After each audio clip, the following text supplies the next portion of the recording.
When Elena Carter walked into that fertility clinic for a routine checkup, she thought she was protecting her future. Instead, a catastrophic medical error made her pregnant with the child of Manhattan's most dangerous crime boss, without ever meeting him, without consent, without warning.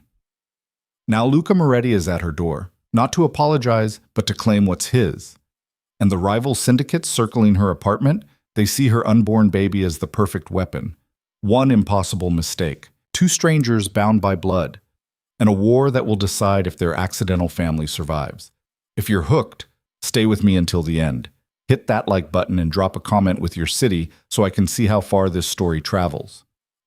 The envelope sat on Elena Carter's kitchen counter for 3 days before she opened it. It was cream-colored, expensive, the kind of stationery that screamed old money and private consultations. Her name was printed across the front in elegant script, hand-delivered by a courier who'd waited for her signature with unsettling patience. Elena had shoved it aside that first night, exhausted from another 14-hour day at Morrison and Blake, where she spent her life buried in spreadsheets and quarterly reports that never seemed to end. But the envelope didn't disappear.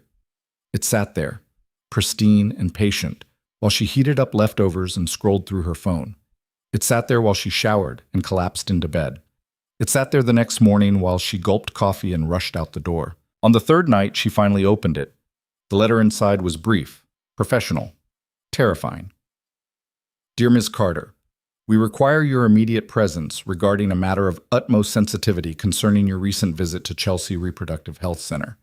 Please contact our office at your earliest convenience to schedule a confidential consultation. This matter is time-sensitive and of a highly personal nature. Sincerely, Margaret Whitmore, J.D., Senior Counsel, Whitmore and Associates. Elena read it twice, her hands beginning to shake. Chelsea. Reproductive Health.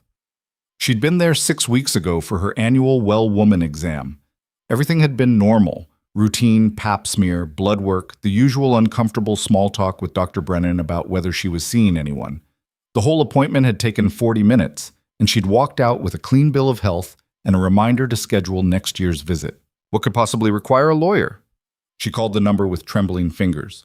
The receptionist answered on the first ring as if she'd been waiting. Ms. Carter, thank you for calling. Ms. Whitmore has blocked tomorrow at 2 o'clock for you. The address is... Wait, I don't even know what this is about. Ms. Whitmore will explain everything in person. I can assure you this matter requires discretion and cannot be discussed over the phone.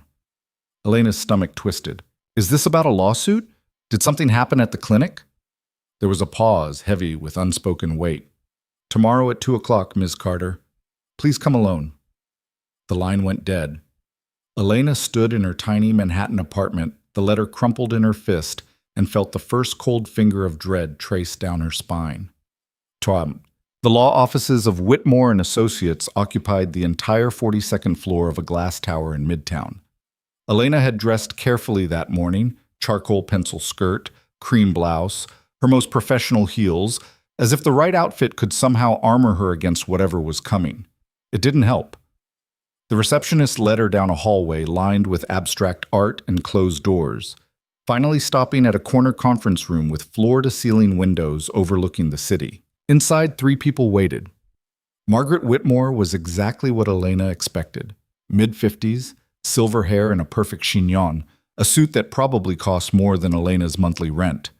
But it was the other 2 who made her pause. Dr. Brennan from the clinic sat to Margaret's right, looking like she hadn't slept in days. And beside her, a man Elena didn't recognize. Late 30s, expensive suit, the kind of quietly powerful presence that filled a room without trying. Ms. Carter, please sit down. Margaret's voice was kind, but firm. The voice of someone about to deliver devastating news with practiced gentleness. Elena sat. Her purse slid off her lap and she had to fumble for it, heat rising in her cheeks. I'm going to be direct, Margaret began, folding her hands on the table. 6 weeks ago, you visited Chelsea Reproductive Health for a routine examination. During that visit, there was a catastrophic error. The words seemed to echo in the silent room. Elena's throat went dry. What kind of error? Dr. Brennan leaned forward, her face pale. Elena, I'm so sorry. There was a mix-up with the procedure rooms that day.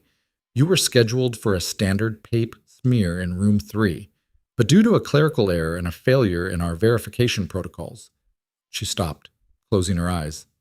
You were taken to room 5 instead. I don't understand. Room 5 was prepared for an IUI procedure. Dr. Brennan's voice cracked. Intrauterine insemination.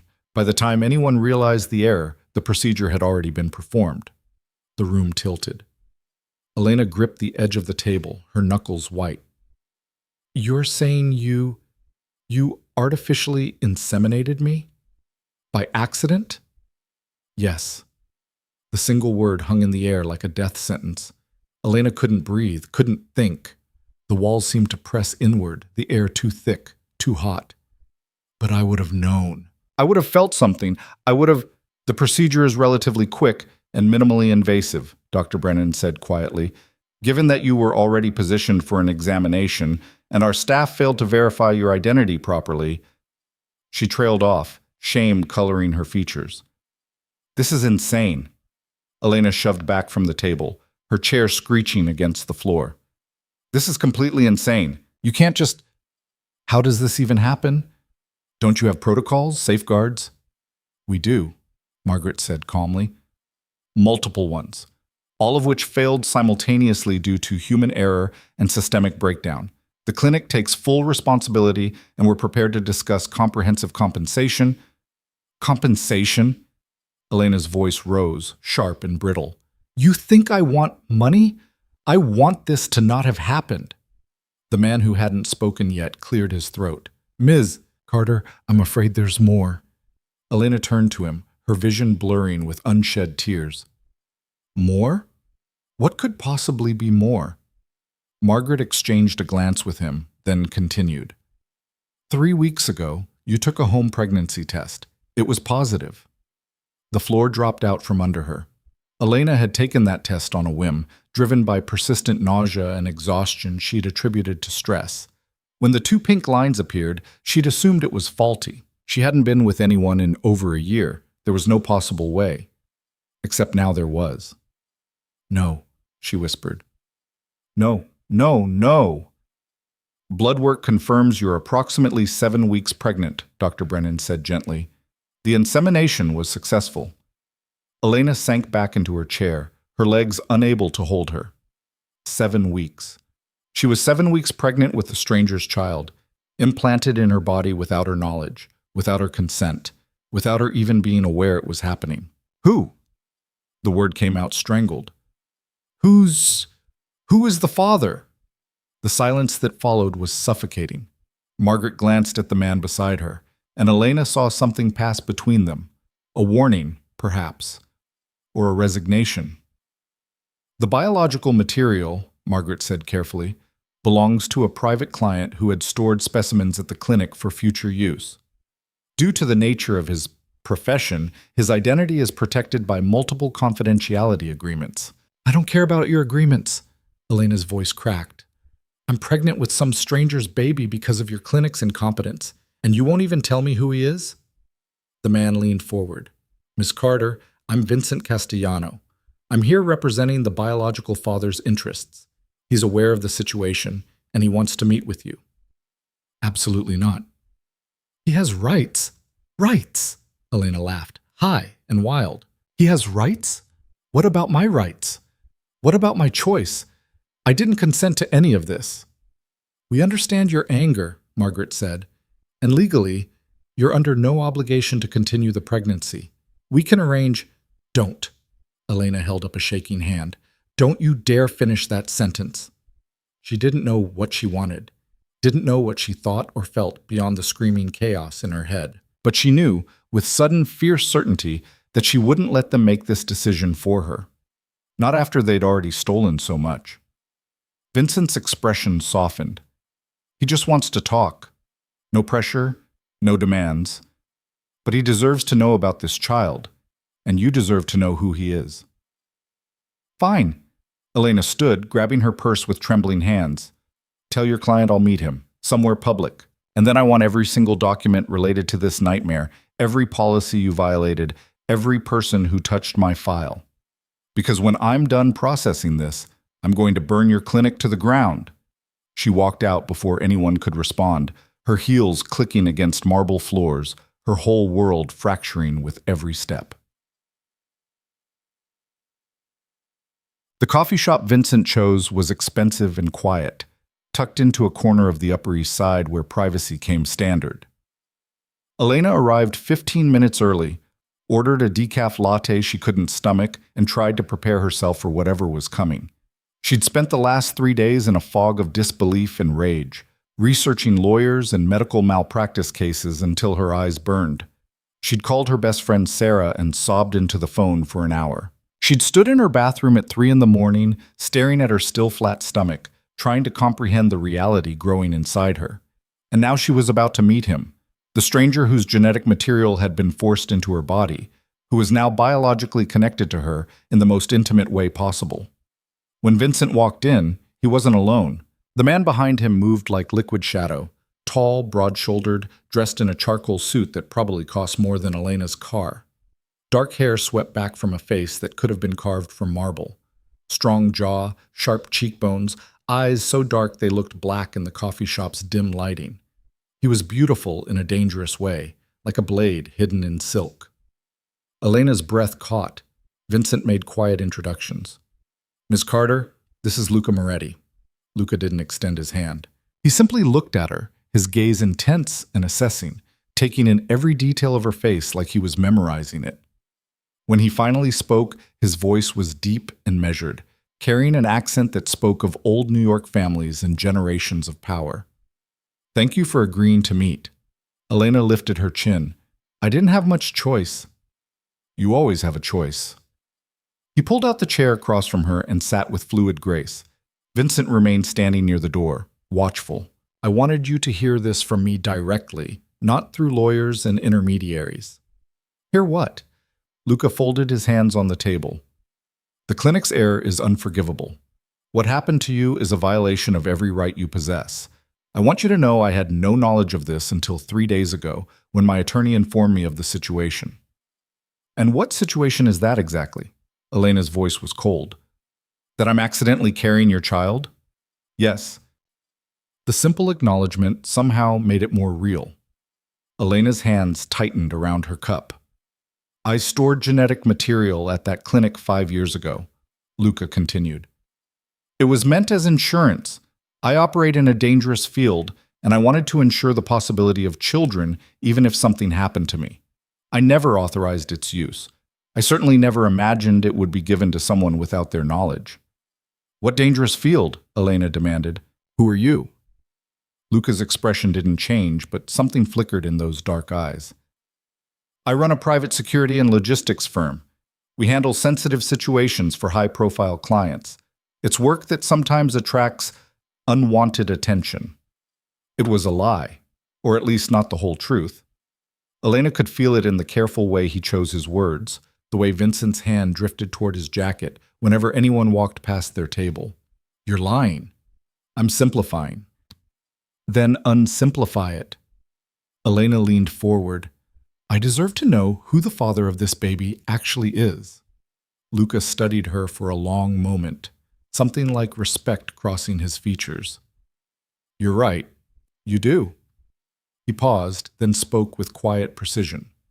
"My family has been involved in organized business ventures in this city for 4 generations. We operate outside traditional legal structures. Some people call it crime. I call it survival." The words settled like stones in Elena's stomach. "You're a criminal." "I'm a businessman who operates in gray areas. I protect my people, I honor my agreements, and I don't tolerate disloyalty. That's all you need to know for now." "For now?" Elena's laugh was bitter. "This isn't a negotiation. I don't want anything from you." "What do you want?" Luca asked, his gaze unwavering. "From this situation?" Elena opened her mouth, then closed it. The truth was, she didn't know. The pregnancy was still too new, too impossible to process. She hadn't even decided if she was going to continue it, though the thought of terminating it made her chest ache in ways she didn't want to examine. "I want my life back," she finally said. "I want this to not have happened." "I can't give you that." Luca's voice gentled just slightly. "But I can offer protection, resources, and support. Whatever you decide about the pregnancy, I'll respect it. But if you choose to continue, He paused. I want to be involved. Why? Because it's my child. Simple, absolute. And I take care of what's mine. The possessiveness in his tone sent a shiver down Elena's spine, part warning, part something else she refused to name. I need time, she said. I can't think about this right now. I can't. Take all the time you need. Luca reached into his jacket and withdrew a card, sliding it across the table. My private number. Call me when you're ready to talk. or if you need anything before then. Elena stared at the card, heavy cream stock with embossed lettering, just a name and a number, nothing else. What if I decide I don't want you involved? She asked quietly. Luca's expression hardened, just for a moment, and Elena glimpsed the dangerous man beneath the civilized veneer. Then we'll discuss that when the time comes. But understand something, Elena. He leaned forward, his voice dropping to barely above a whisper.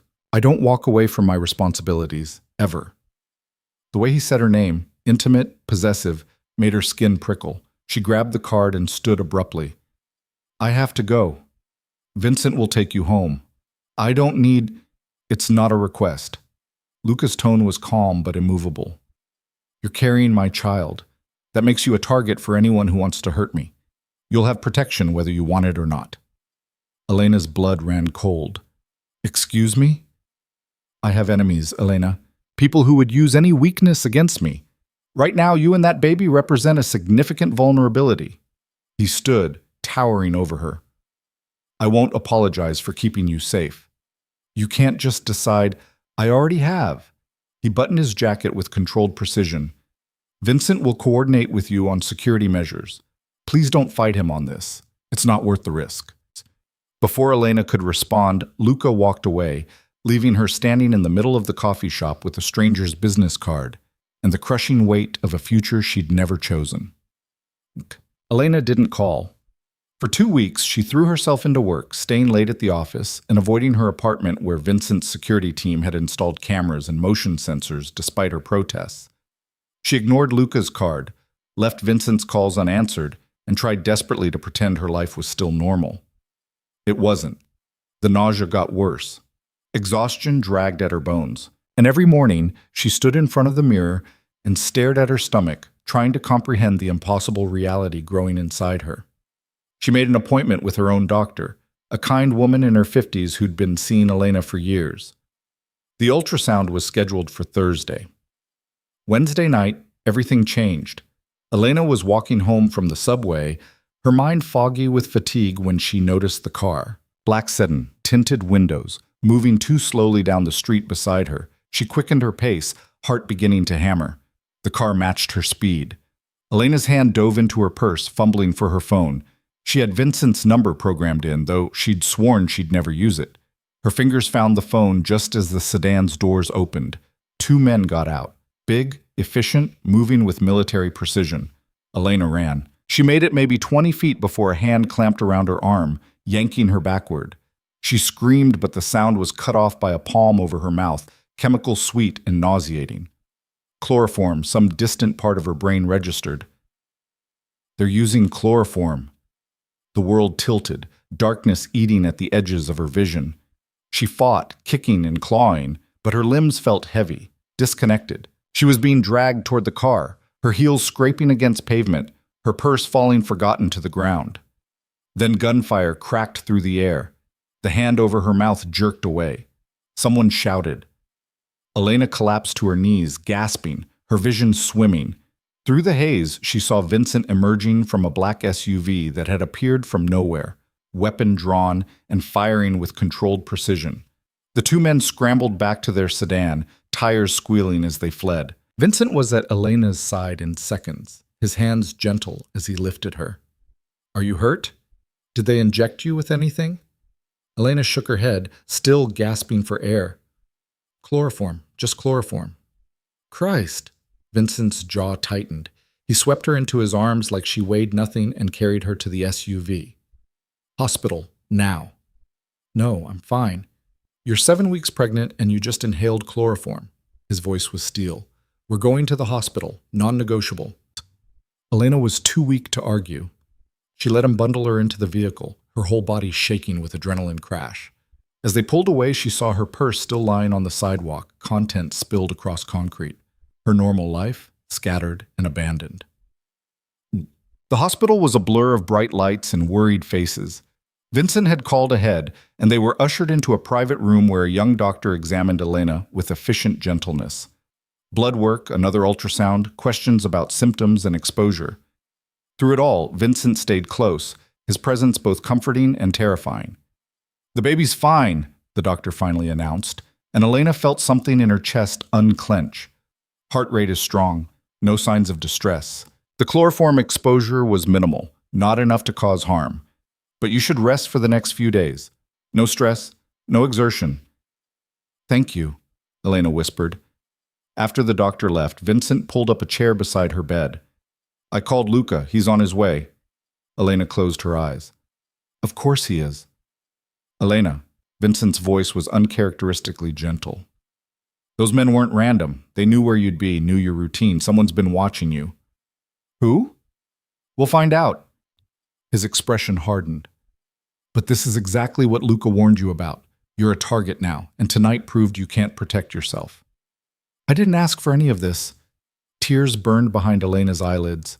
"I didn't ask to be pregnant, didn't ask to be dragged into some crime war, didn't ask for any of it." "I know." Vincent's hand settled on her shoulder, surprisingly warm. "But this is the reality now. You can accept protection, or you can put yourself and that baby at risk. Choose." Before Elena could respond, the door opened. Luca filled the doorway, his expression thunderous. He crossed the room in 3 strides, his eyes scanning Elena from head to toe, cataloging every detail. "Are you hurt?" "No." "The baby?" "Fine." Something in Luca's rigid posture relaxed just slightly. He pulled the other chair close to her bedside and sat, his presence overwhelming in the small room. "Tell me what happened. Everything." Elena recounted the attack in halting sentences, her voice shaking. Luca listened in silence, his jaw tightening with each word. When she finished, he turned to Vincent. "Retaliation?" "Has to be. Probably Dante's crew testing our defenses." "Find them." Luca's voice was ice. "Every single one. I want names, addresses, and surveillance footage by morning." Vincent nodded and left without another word. Silence settled over the room. Elena stared at her hands, unable to meet Luca's gaze. "This is insane. My life was normal 2 weeks ago. I was just an accountant with a boring job and a small apartment. Now I'm being kidnapped by criminals and protected by me," Luca finished quietly. "I know this isn't what you wanted, but it's what we have." "I can't live like this," Elena's voice broke. "I can't spend every day looking over my shoulder, wondering if someone's going to grab me off the street." "You won't have to." Luca leaned forward, his dark eyes intense. "Come stay at my estate. Full security, private grounds, trained guards. You'll be safe there." "That's basically imprisonment. It's protection. From a life I never chose." Elena's frustration boiled over. "You keep talking about responsibility and keeping me safe, but what about what I want? What about my choices?" "What do you want?" Luca asked, echoing his question from their first meeting. "Tell me, and I'll make it happen." Elena opened her mouth, then stopped. Because the truth was complicated and terrifying. She wanted her old life back, but she also wanted this baby safe. She wanted nothing to do with Luca Moretti and his dangerous world, but she also felt inexplicably drawn to the fierce protectiveness in his eyes. She wanted to hate him for turning her life upside down, but he hadn't done this. The clinic had. "I don't know," she finally whispered. Luca's expression softened. "Then let me make this decision for you, just for now. Come to the estate.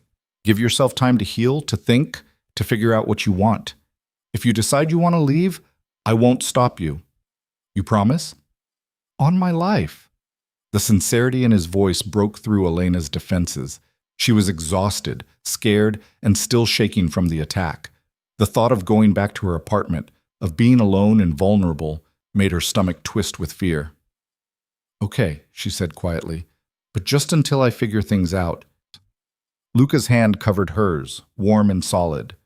"That's all I'm asking." The estate was not what Elena expected.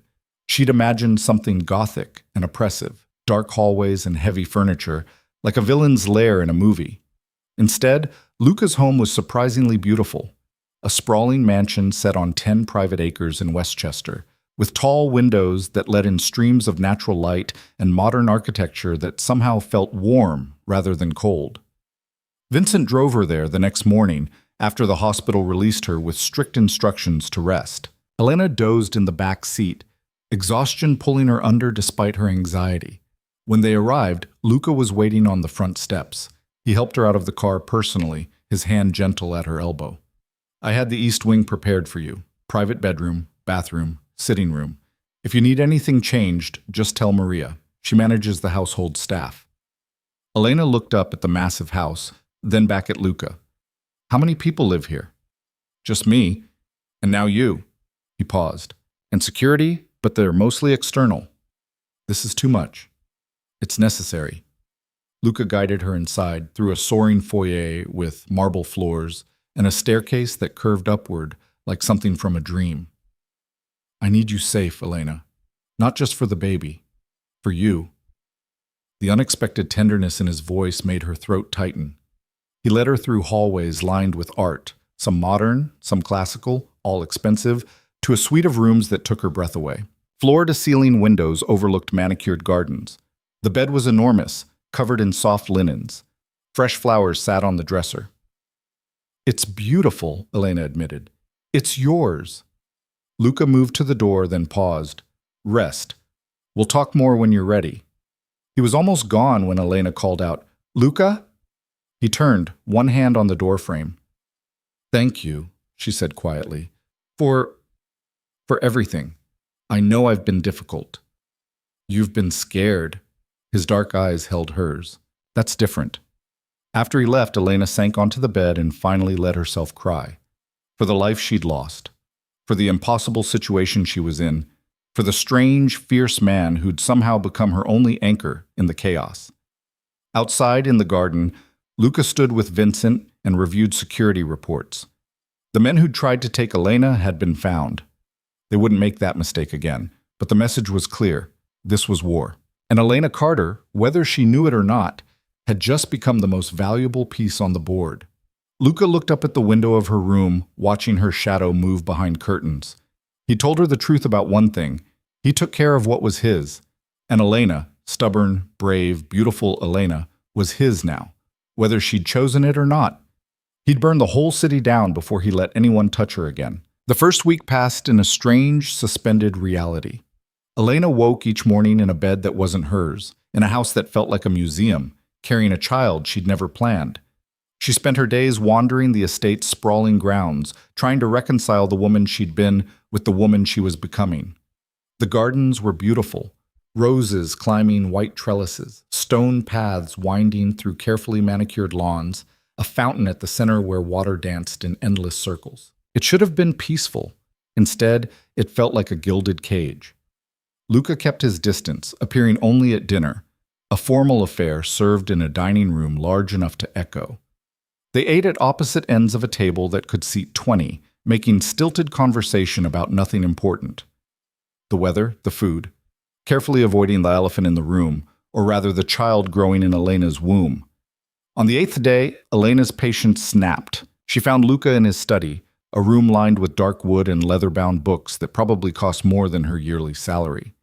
He was on the phone, speaking rapid Italian to someone who was clearly testing his patience. When he saw her in the doorway, he ended the call abruptly. "Elena, is something wrong? We need to talk."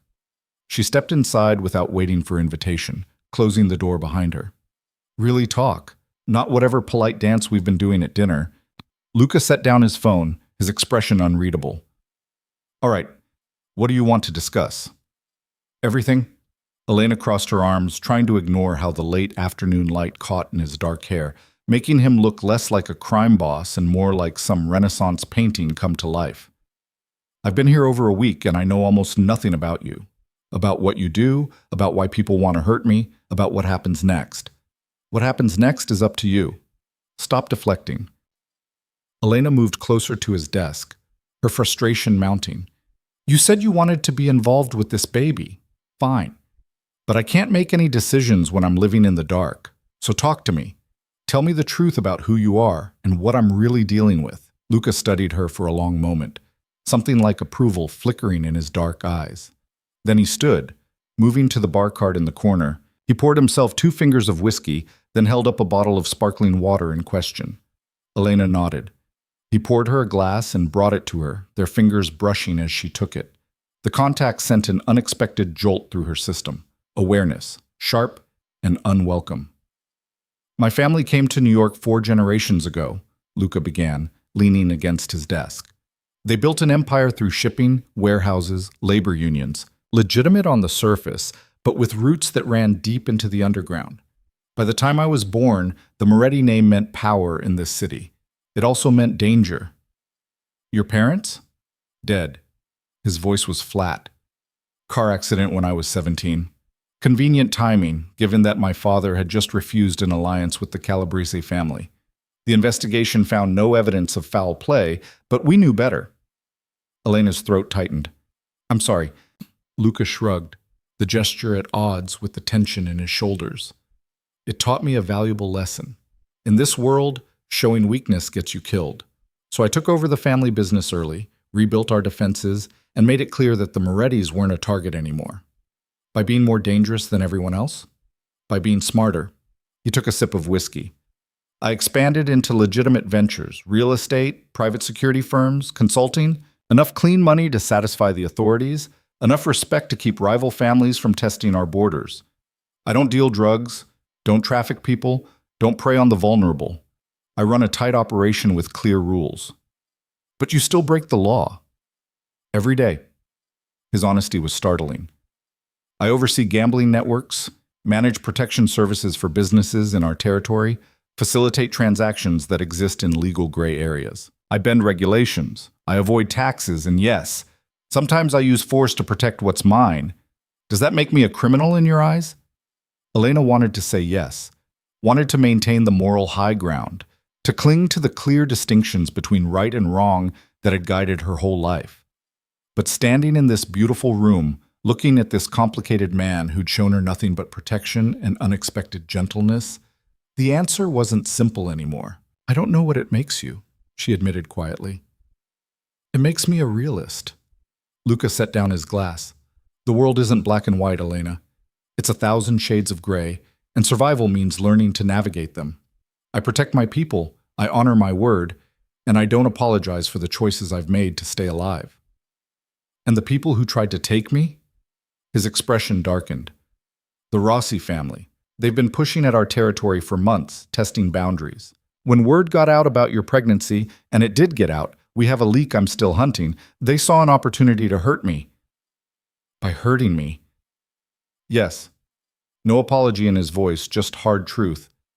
You're my weakness now. The baby is leverage. Anyone who wants to control me will come after you first. The bluntness of it stole Elena's breath. So what do I do? Hide here forever. You stay safe until I eliminate the threat. Luca moved closer, his presence overwhelming in a way that had nothing to do with intimidation. I have people tracking every member of the Rossi operation. Within the month, they'll either back off or they'll be gone. Either way, you'll be protected. You're talking about killing people. I'm talking about survival. His voice was steel wrapped in silk. They tried to take you off the street in broad daylight, Elena. They drugged you while you were carrying a child. You think they deserve mercy? I think violence just breeds more violence. Maybe. Luca's hand came up, hovering near her face before dropping back to his side, as if he'd thought better of the touch. But sometimes it's the only language certain people understand. And I'm fluent. Elena should have been horrified, should have recoiled from the casual way he discussed eliminating human beings. Instead, she felt something else entirely. A dark fascination, maybe, or the terrible recognition that in his world, his rules made a brutal kind of sense. I need air, she said abruptly, setting down her untouched water. Luca didn't try to stop her as she fled the study, but she felt his gaze follow her all the way to the door. Outside, the evening had turned cool and crisp. Elena walked through the gardens until her breathing steadied, trying to process everything he'd told her. She'd wanted honesty, and he'd given it to her without sugarcoating. Now she had to decide what to do with it. She found herself at the fountain, watching water cascade over stone. Her hand drifted to her stomach, still flat, but not for much longer. In 3 months, maybe 4, she'd start to show. In 7 months, she'd give birth to a child who was half Luca Moretti, half her. A child caught between 2 completely different worlds. You shouldn't be out here alone. Elena turned to find Vincent approaching. His perpetual vigilance softened slightly by the fading light. I'm on the estate. I thought that was safe. Safer. Not safe. He stopped beside the fountain, scanning the perimeter with practiced efficiency. Luca told you about the Rossis? He told me enough. Vincent was quiet for a moment, then said, He's not usually like this, you know. Protective to the point of obsession. It's the baby, but it's also you. Elena's pulse quickened. What do you mean? I've known Luca for 15 years, watched him build this empire, watched him shut down every emotion that might make him vulnerable. He doesn't let people in, doesn't allow weaknesses. Vincent's expression was thoughtful. But with you, it's different. He cares, and that scares the hell out of him. He barely knows me. Doesn't seem to matter. Vincent shrugged. Just thought you should know. The choices he's making right now, the war he's about to start with the Rossis, it's not just about the baby. It's about keeping you safe, both of you. Before Elena could respond, Vincent's phone buzzed. He glanced at it, his expression hardening. We need to get you inside, now. What's wrong? Possible breach on the east perimeter. He was already moving, one hand on her elbow, guiding her quickly toward the house. Probably nothing, but we don't take chances. They'd barely made it halfway across the lawn when the first gunshot cracked through the air. Vincent threw Elena to the ground, his body covering hers, as more shots followed, rapid, professional, coming from multiple directions. Elena's scream was muffled against grass and dirt, her heart hammering so hard she thought it might burst from her chest. Stay down! Vincent shouted, returning fire at shadows in the tree line. The estate erupted into chaos. Security lights blazed to life, flooding the grounds. More gunfire, closer now, shouting in Italian and English. The sharp smell of gunpowder mixing with the sweet scent of roses. Then Luca was there, appearing out of nowhere like some avenging angel. He hauled Elena up with one arm, shielding her with his body as he fired his weapon with the other hand. Get her to the safe room, now! Vincent grabbed Elena and ran, half dragging her across the lawn while Luca provided cover. They crashed through the back entrance, down a hallway Elena had never seen, to a reinforced door that Vincent opened with a thumbprint scanner. Inside, he ordered. The safe room was small and windowless, lined with monitors showing every angle of the estate. Elena collapsed onto a bench, her whole body shaking. On the screens, she could see dark figures moving through the gardens, see Luca's security team engaging them with brutal efficiency. And there, on the central monitor, Luca himself, moving through the chaos with deadly grace, taking down attackers with precise headshots that made Elena's stomach turn. This was his world, violence and blood and survival measured in split-second decisions. How many? She whispered. Vincent was on the phone, coordinating with his team. At least 8 hostiles, professional gear, military training. This isn't the Rossis. They don't have this kind of firepower. Then who? I don't know, but we're about to find out. The firefight lasted 17 minutes. Elena counted every second, watching the monitors with her hands pressed to her mouth, unable to look away as Luca's team systematically eliminated the threat. When the last attacker fell, eerie silence settled over the estate. Vincent waited another 5 minutes before opening the safe room door. Stay close to me. They emerged into a house that looked like a war zone. Bullet holes in walls, shattered glass, blood on marble floors. Elena's knees nearly buckled, but Vincent's steady hand kept her upright. Luca was in the foyer, breathing hard, a cut above his eye bleeding freely. When he saw Elena, relief flashed across his face before his usual control reasserted itself. Are you hurt? He crossed to her in 3 strides, his hands moving over her arms, her shoulders, checking for injuries with surprising gentleness. I'm fine. The baby's fine. Elena couldn't stop staring at the blood on his shirt.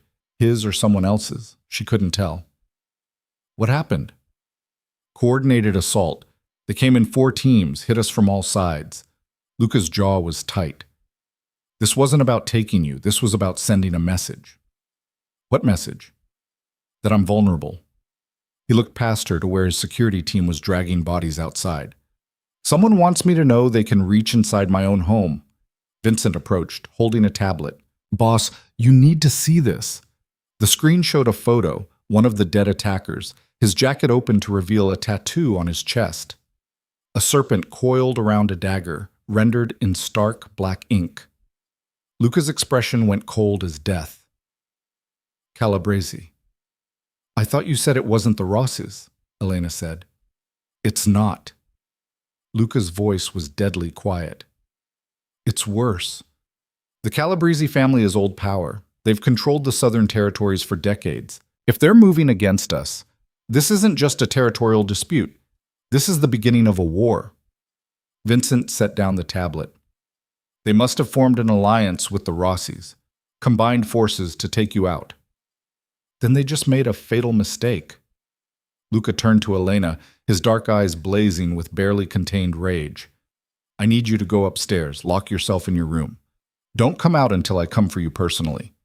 What are you going to do? What I should have done the moment they put you at risk. He cupped her face with blood-stained hands, the touch at odds with the violence still crackling around them. I'm going to end this, all of it. They want a war? I'll give them one they'll regret starting. Elena's breath caught at the intensity in his gaze, fierce, protective, and something darker she didn't want to name. Luca, go, please. His thumb brushed across her cheekbone, feather light. I can't do what needs to be done if I'm worried about you. She wanted to argue, wanted to tell him violence wasn't the answer, that there had to be another way. But looking at the destruction around them, at the bodies being hauled away, at the blood on his hands and the determination in his eyes, she knew the time for moral debates had passed. This was survival now. Raw and brutal and utterly uncompromising. Elena nodded and let Vincent escort her upstairs. Behind them, Luca was already on his phone, issuing orders in rapid Italian, his voice cold enough to freeze blood. The war had begun. In her room, Elena locked the door and sank onto the bed, her whole body trembling with delayed shock. She could hear activity downstairs, people moving, orders being shouted, the sound of vehicles arriving and departing. The estate had transformed from a sanctuary into a fortress, and she was trapped at the center of it. Hours passed. Elena dozed fitfully, jerking awake at every sound. Around 3 a.m, a soft knock came at her door. Elena, it's me. She recognized Luca's voice immediately. When she opened the door, he stood in the hallway looking exhausted and dangerous, the cut above his eye now cleaned and bandaged, his shirt changed but still carrying the scent of gunpowder. Can I come in? Elena stepped back, letting him enter. He moved to the window, staring out at the grounds where security lights still blazed. Is it over? She asked quietly. For tonight. Luca's shoulders were rigid with tension. We killed 7 of theirs, captured 1. He's being questioned now. Elena didn't ask what that meant, didn't want to know. I'm moving you tomorrow, Luca continued. Somewhere even more secure. A property upstate, completely off the grid. You'll have private medical care, anything you need, but you won't be accessible to anyone outside my immediate circle. For how long? Until the threat is eliminated. He turned to face her. I won't lie to you, Elena. This is going to get worse before it gets better. The Calabrese family doesn't back down easily, and now that blood has been spilled, they'll want revenge. You and the baby are their best targets. So I just hide? For months, maybe? You stay alive. Luca crossed to her, his presence overwhelming in the quiet room. I know this isn't the life you wanted. I know I'm asking you to give up everything, your job, your apartment, your freedom. But I'm asking you to trust me to keep you safe. And then what? Elena's voice cracked. When the war's over and the baby comes, what happens to us? That's your choice. His hand came up, fingertips barely grazing her cheek. But know this. I will protect you and our child with everything I have. Whether you choose to be part of my life afterward or walk away, that won't change. You're under my protection now. Always. The intensity in his eyes stole her breath. Elena should have stepped back, should have put distance between them. Instead, she found herself leaning into his touch, seeking the warmth and certainty he offered. "I'm scared," she whispered. "I know." Luca's other hand settled at her waist, gentle but possessive. "But you're stronger than you think. You've already survived things that would have broken most people. You'll survive this too. Will you?" The question slipped out before she could stop it. Something flickered in Luca's expression, surprise maybe, or vulnerability he quickly masked. "I don't plan on dying anytime soon. I have too much to live for now." His gaze dropped to her stomach, then back to her face, and Elena felt the shift between them, awareness crackling like electricity in the small space that separated them. She could feel his breath on her skin, could see the pulse beating in his throat, could smell his cologne mixed with smoke and danger. This was insane. She barely knew him. He was a criminal, a killer, everything she should run from. But standing here in the darkness, with his hands on her body and his eyes promising protection she desperately needed, all her objections felt hollow. "Luca?" she breathed, not sure if it was a warning or an invitation. He seemed to understand anyway. His thumb traced along her jaw, tilting her face up to his. "Tell me to leave." She should. Every rational thought screamed at her to push him away, to maintain the boundaries that were already far too blurred. But rationality had abandoned her somewhere between the medical error and the gun battle on the lawn. "I can't," she admitted.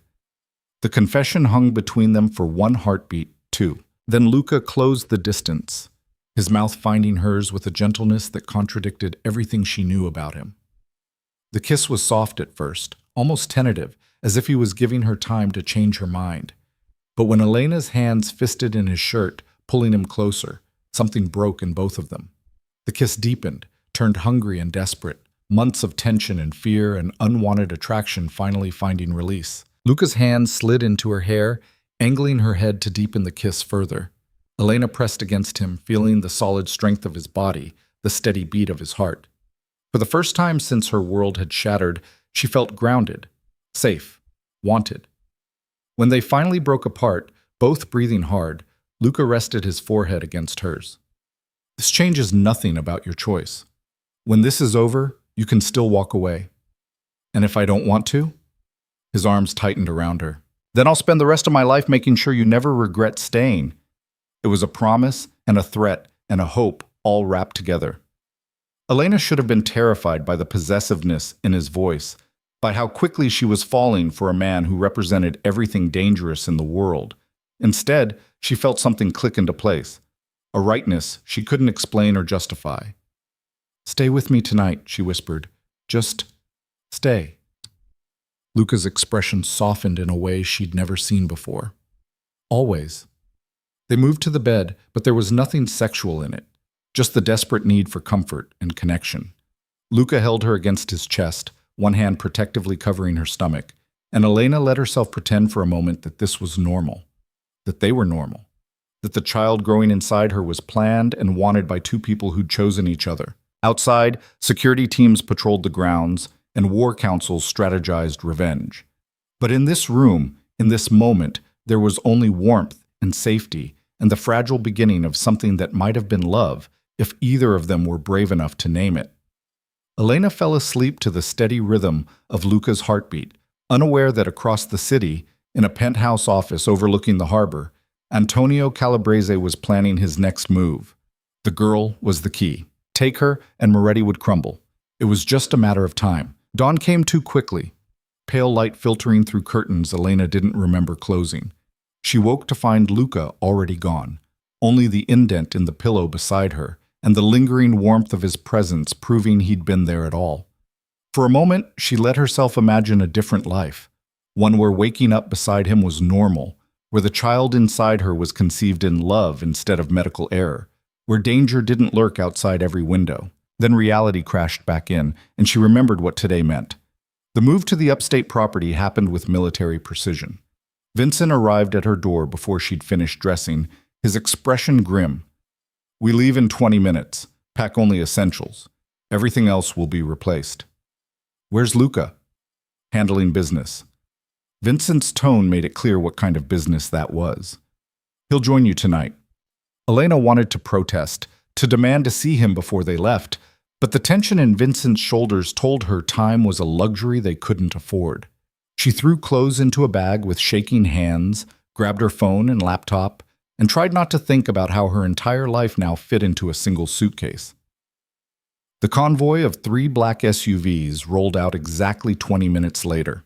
Elena sat in the middle vehicle, sandwiched between 2 armed guards, who said nothing for the entire 2-hour drive north. Through tinted windows, she watched the city give way to suburbs, then countryside, then dense forest that seemed to swallow the road whole. The property emerged from the trees like something out of a fairy tale. A stone manor house perched on a hillside, surrounded by acres of woods and protected by gates that looked like they could withstand a military assault. It was beautiful and isolating in equal measure. "Welcome to your new home," Vincent said as they pulled up to the entrance. "At least for a while." Inside, the house was surprisingly warm. Someone had filled vases with fresh flowers, stocked the kitchen with food, laid fires in multiple fireplaces despite the mild weather. Elena's suite occupied the entire second floor, bedroom, bathroom, sitting room, and a nursery that made her throat tighten when she saw it. Painted soft yellow, furnished with a crib and changing table and rocking chair, waiting for a baby who existed only as a promise and a prayer. "The medical team will be here this afternoon for your checkup," Vincent explained, setting her bag down. "You have full run of the house and grounds, but don't go beyond the tree line. We have sensors and patrols, but it's safer if you stay visible." "Am I a prisoner here?" Vincent's expression softened. "You're protected here. There's a difference." After he left, Elena wandered through the empty house, her footsteps echoing on hardwood floors. It was furnished but unlived in, like a hotel designed to look like a home. She found herself in the nursery again, running her fingers over the crib's smooth wood, trying to imagine a baby sleeping there. Her baby. Luca's baby. Their accidental daughter who'd become the catalyst for a war. The medical team arrived at 3. A doctor, a nurse, and enough equipment to stock a small clinic. They examined Elena with efficient kindness, took blood samples, performed an ultrasound that made her cry when she saw the tiny heartbeat flickering on the screen. "Everything looks perfect," Dr. Martinez said, a woman in her 50s with gentle hands and kind eyes. "The baby's measuring right on track. Heart rate is strong. How are you feeling?" "Scared," Elena admitted. "That's normal." "Doctor," Martinez squeezed her hand, "but physically, you and the baby are doing beautifully. Try to rest, reduce stress as much as possible, and call me immediately if anything feels wrong." After they left, Elena tried to follow that advice. She attempted to read, to watch television, to do anything that might quiet the anxiety churning in her stomach. Nothing worked. By the time darkness fell, she was pacing the sitting room like a caged animal, jumping at every sound. When headlights finally swept across the windows around 9 o'clock, Elena's heart leaped. She was downstairs before the car doors even opened, desperate for Luca's presence in a way that terrified and comforted her simultaneously. He looked exhausted when he walked in, shadows under his eyes, tension in every line of his body, dried blood on his knuckles that he'd made no attempt to hide. But when he saw Elena waiting in the foyer, some of that tension bled away. "You're here," she breathed. "I said I would be." He closed the distance between them, pulling her into his arms with a desperation that matched her own. "How was the trip?" "Long, quiet." Elena pressed her face against his chest, breathing in his scent beneath the smell of smoke and violence. "How was your day?" "Productive." His hand stroked through her hair, the touch gentle despite the violence she knew those hands had committed. "The Calabrese family is weakened. Not finished, but bleeding." Elena didn't ask for details. Didn't want to know how many people had died to make that statement true. They ate dinner in the kitchen, simple pasta that Luca prepared himself while Elena watched in surprise. "You cook?" "My grandmother insisted I learn." A ghost of a smile crossed his face. "She said a man who can't feed himself is dependent, and dependence is weakness." "She sounds formidable." She was. Luca set a plate in front of Elena, then took the seat beside her rather than across. Close enough to touch, like he needed the proximity as much as she did. "She died when I was 15. Sometimes I think she's the only person who ever saw me as something other than a weapon or a successor." The vulnerability in his admission made Elena's chest ache. What did she see? A boy who liked to read poetry and draw. He said it like a confession. Who wanted to study architecture instead of taking over the family business. Who cried the first time my father made me watch an execution. Elena set down her fork, her appetite forgotten. You were just a child. I was a Moretti. Children don't get to stay innocent in this world. Luca's jaw tightened. My father believed exposure built character, that witnessing violence would make me stronger, harder, capable of doing what needed to be done. Did it? It made me hollow. His dark eyes met hers, stripped of their usual armor. Until recently, I couldn't remember the last time I felt anything beyond anger or determination. Everything else was just empty. And now? Luca's hand covered hers, warm and solid. Now I feel too much. Fear for you and the baby. Rage at anyone who threatens you. And something else I don't have words for yet. Elena understood because she felt it too. This dangerous, impossible thing growing between them alongside the child in her womb. It defied logic and self-preservation, but it was real nonetheless. I'm falling for you, she whispered. I know I shouldn't. I know it's crazy and too fast and probably a disaster waiting to happen, but I can't help it. Luca's breath caught.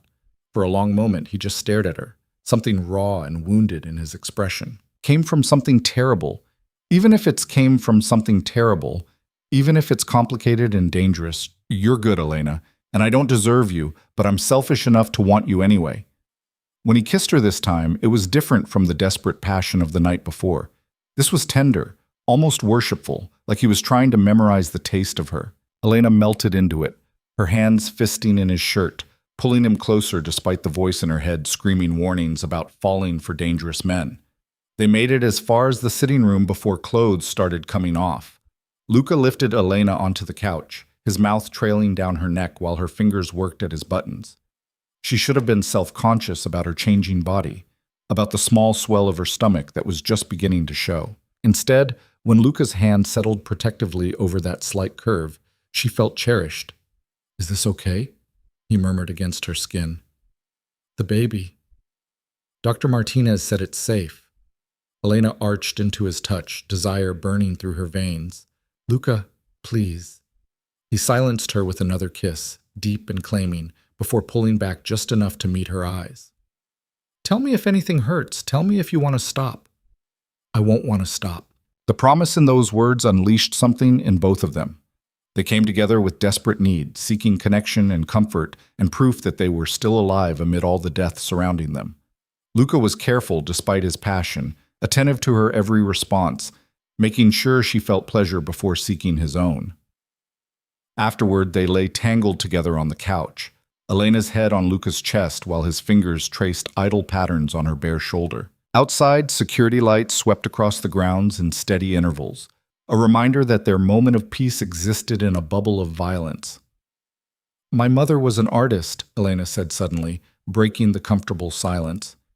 She painted these huge abstract canvases that nobody understood but everyone loved. She died when I was 12. Cancer, fast and brutal. My father fell apart after that. Started drinking, stopped working, just disappeared into his grief. Luca's arms tightened around her. I'm sorry.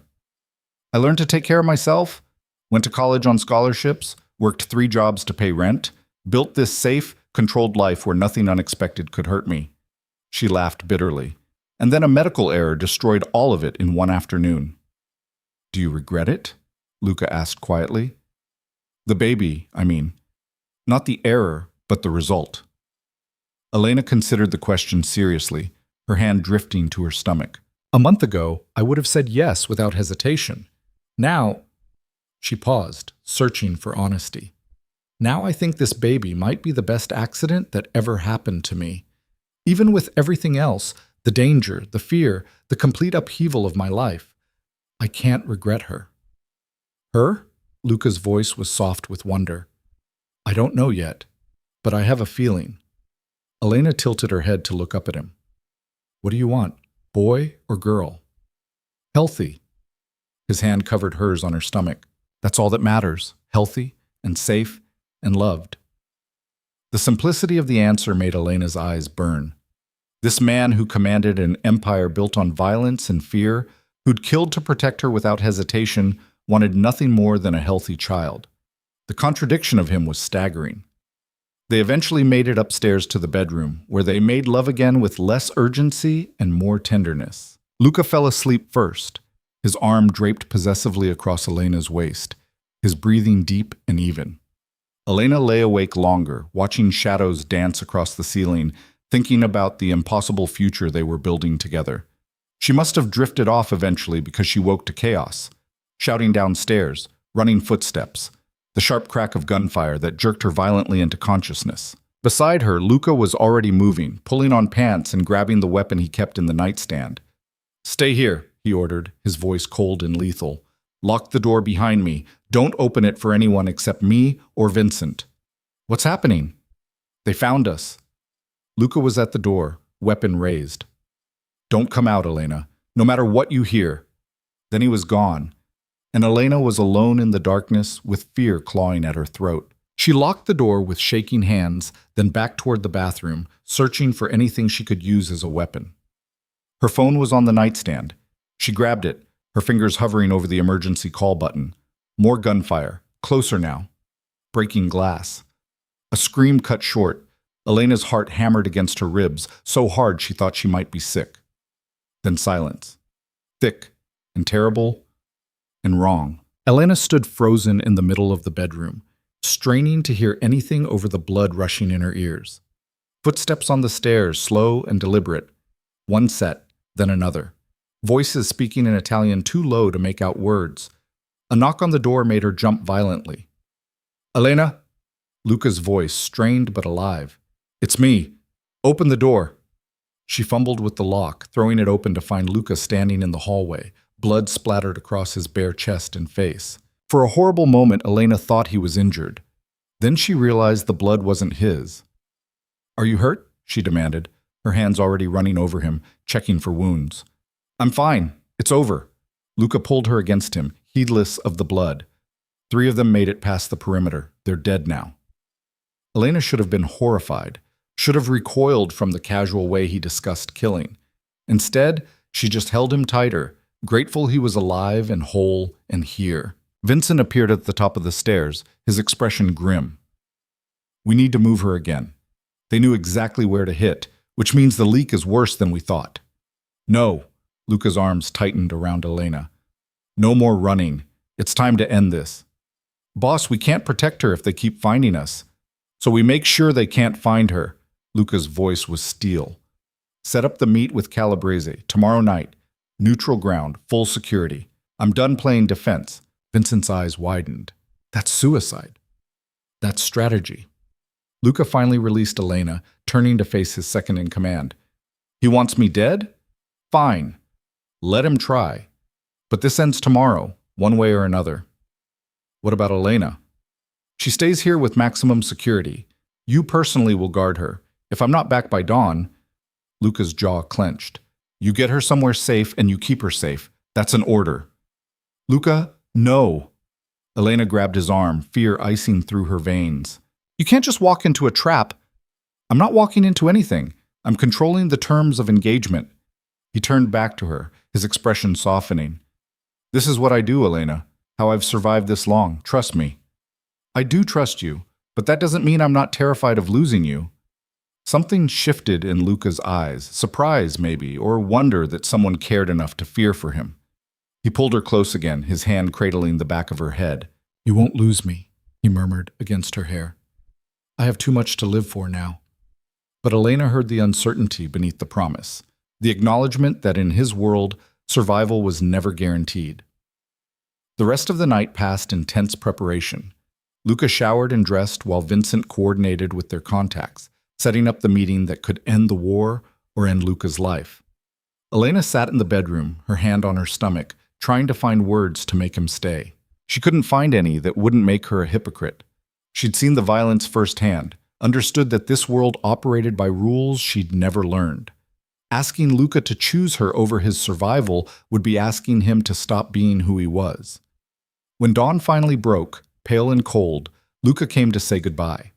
He was dressed in a dark suit, weapon holstered beneath his jacket, every inch the dangerous crime boss. But when he looked at Elena, she saw the vulnerable man underneath, the boy who'd wanted to be an architect, who'd cried at his first execution, who'd learned to bury his softness so deep it had almost disappeared entirely. "If something happens," he began. "Don't."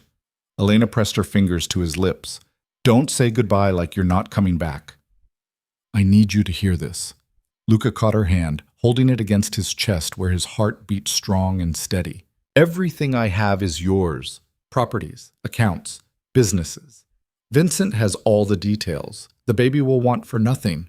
I don't care about money. I know. That's one of the things I love about you." The admission slipped out naturally, like he'd been holding it in too long. "You see past all the rest of it to something real." Elena's breath caught. "You love me?" "I think I started falling the moment you walked into that coffee shop and demanded answers." Luca's thumb brushed across her knuckles. "You were so fierce, so angry, so completely unimpressed by who I was. It was like breathing fresh air for the first time in years." Tears burned Elena's eyes. "You can't tell me that now, not when you're about to walk into danger. Especially now." He pulled her close, his mouth finding hers in a kiss that tasted like promises and goodbye. "Because I need you to know that whatever happens, these last 2 months with you have been the most alive I've felt since I was a child. You gave me that, Elena. You and our daughter." "Come back to us," Elena whispered against his lips. "Please come back. Always." One more kiss, deep and desperate, then Luca pulled away before either of them could change their minds. Elena watched from the window as his car disappeared down the long driveway, Vincent staying behind as promised. The house felt cavernous and empty without Luca's presence, like all the air had been sucked out of the rooms. "He'll be fine," Vincent said from the doorway, though he didn't sound convinced. "Luca's survived worse odds." "That's not as comforting as you think it is." Vincent moved to stand beside her, both of them staring out at the empty driveway. "He's different with you, more human. Before you, he was all strategy and control. Now he actually has something to lose, and it's made him vulnerable. But it's also made him want to live instead of just survive." Elena's hand drifted to her stomach. "What happens if he doesn't come back?" "Then I honor his last order and keep you safe." Vincent's voice was firm. "But he's coming back. He has to. He's finally found something worth fighting for."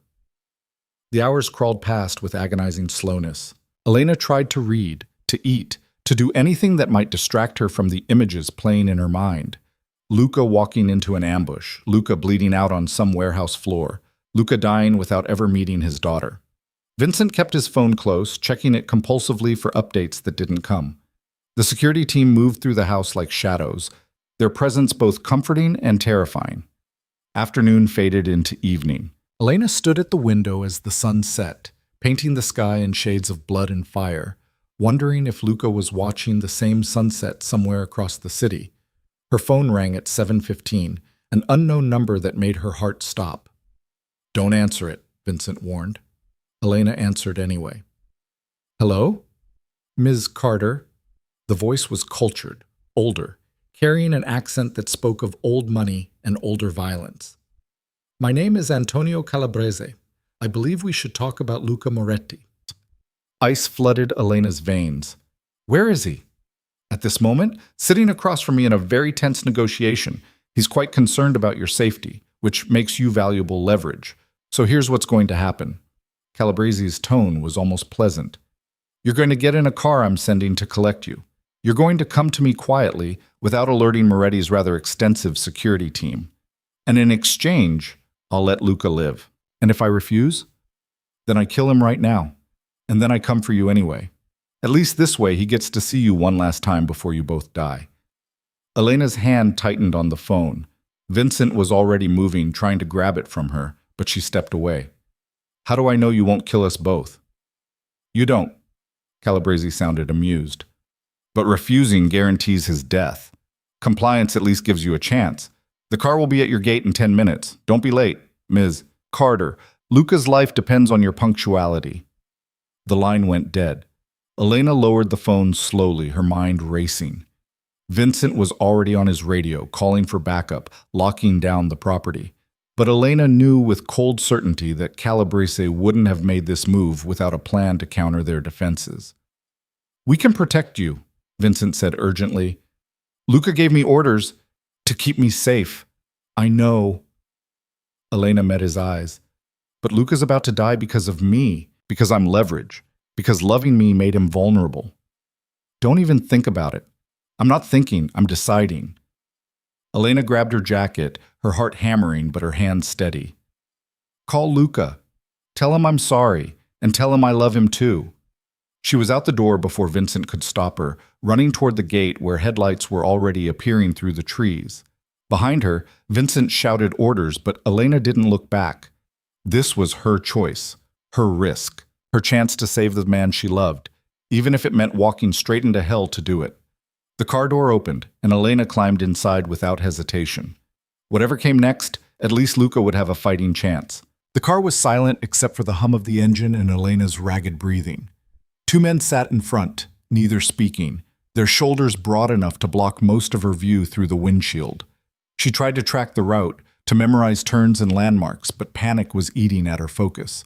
All she could think about was Luca sitting across from Antonio Calabrese, unaware that she was being delivered like a sacrificial lamb. The drive took 40 minutes, ending at a warehouse on the waterfront where rusted shipping containers stood like sentinels against the night sky. The car pulled around back, headlights illuminating a loading dock where armed men waited with military precision. One of them opened her door.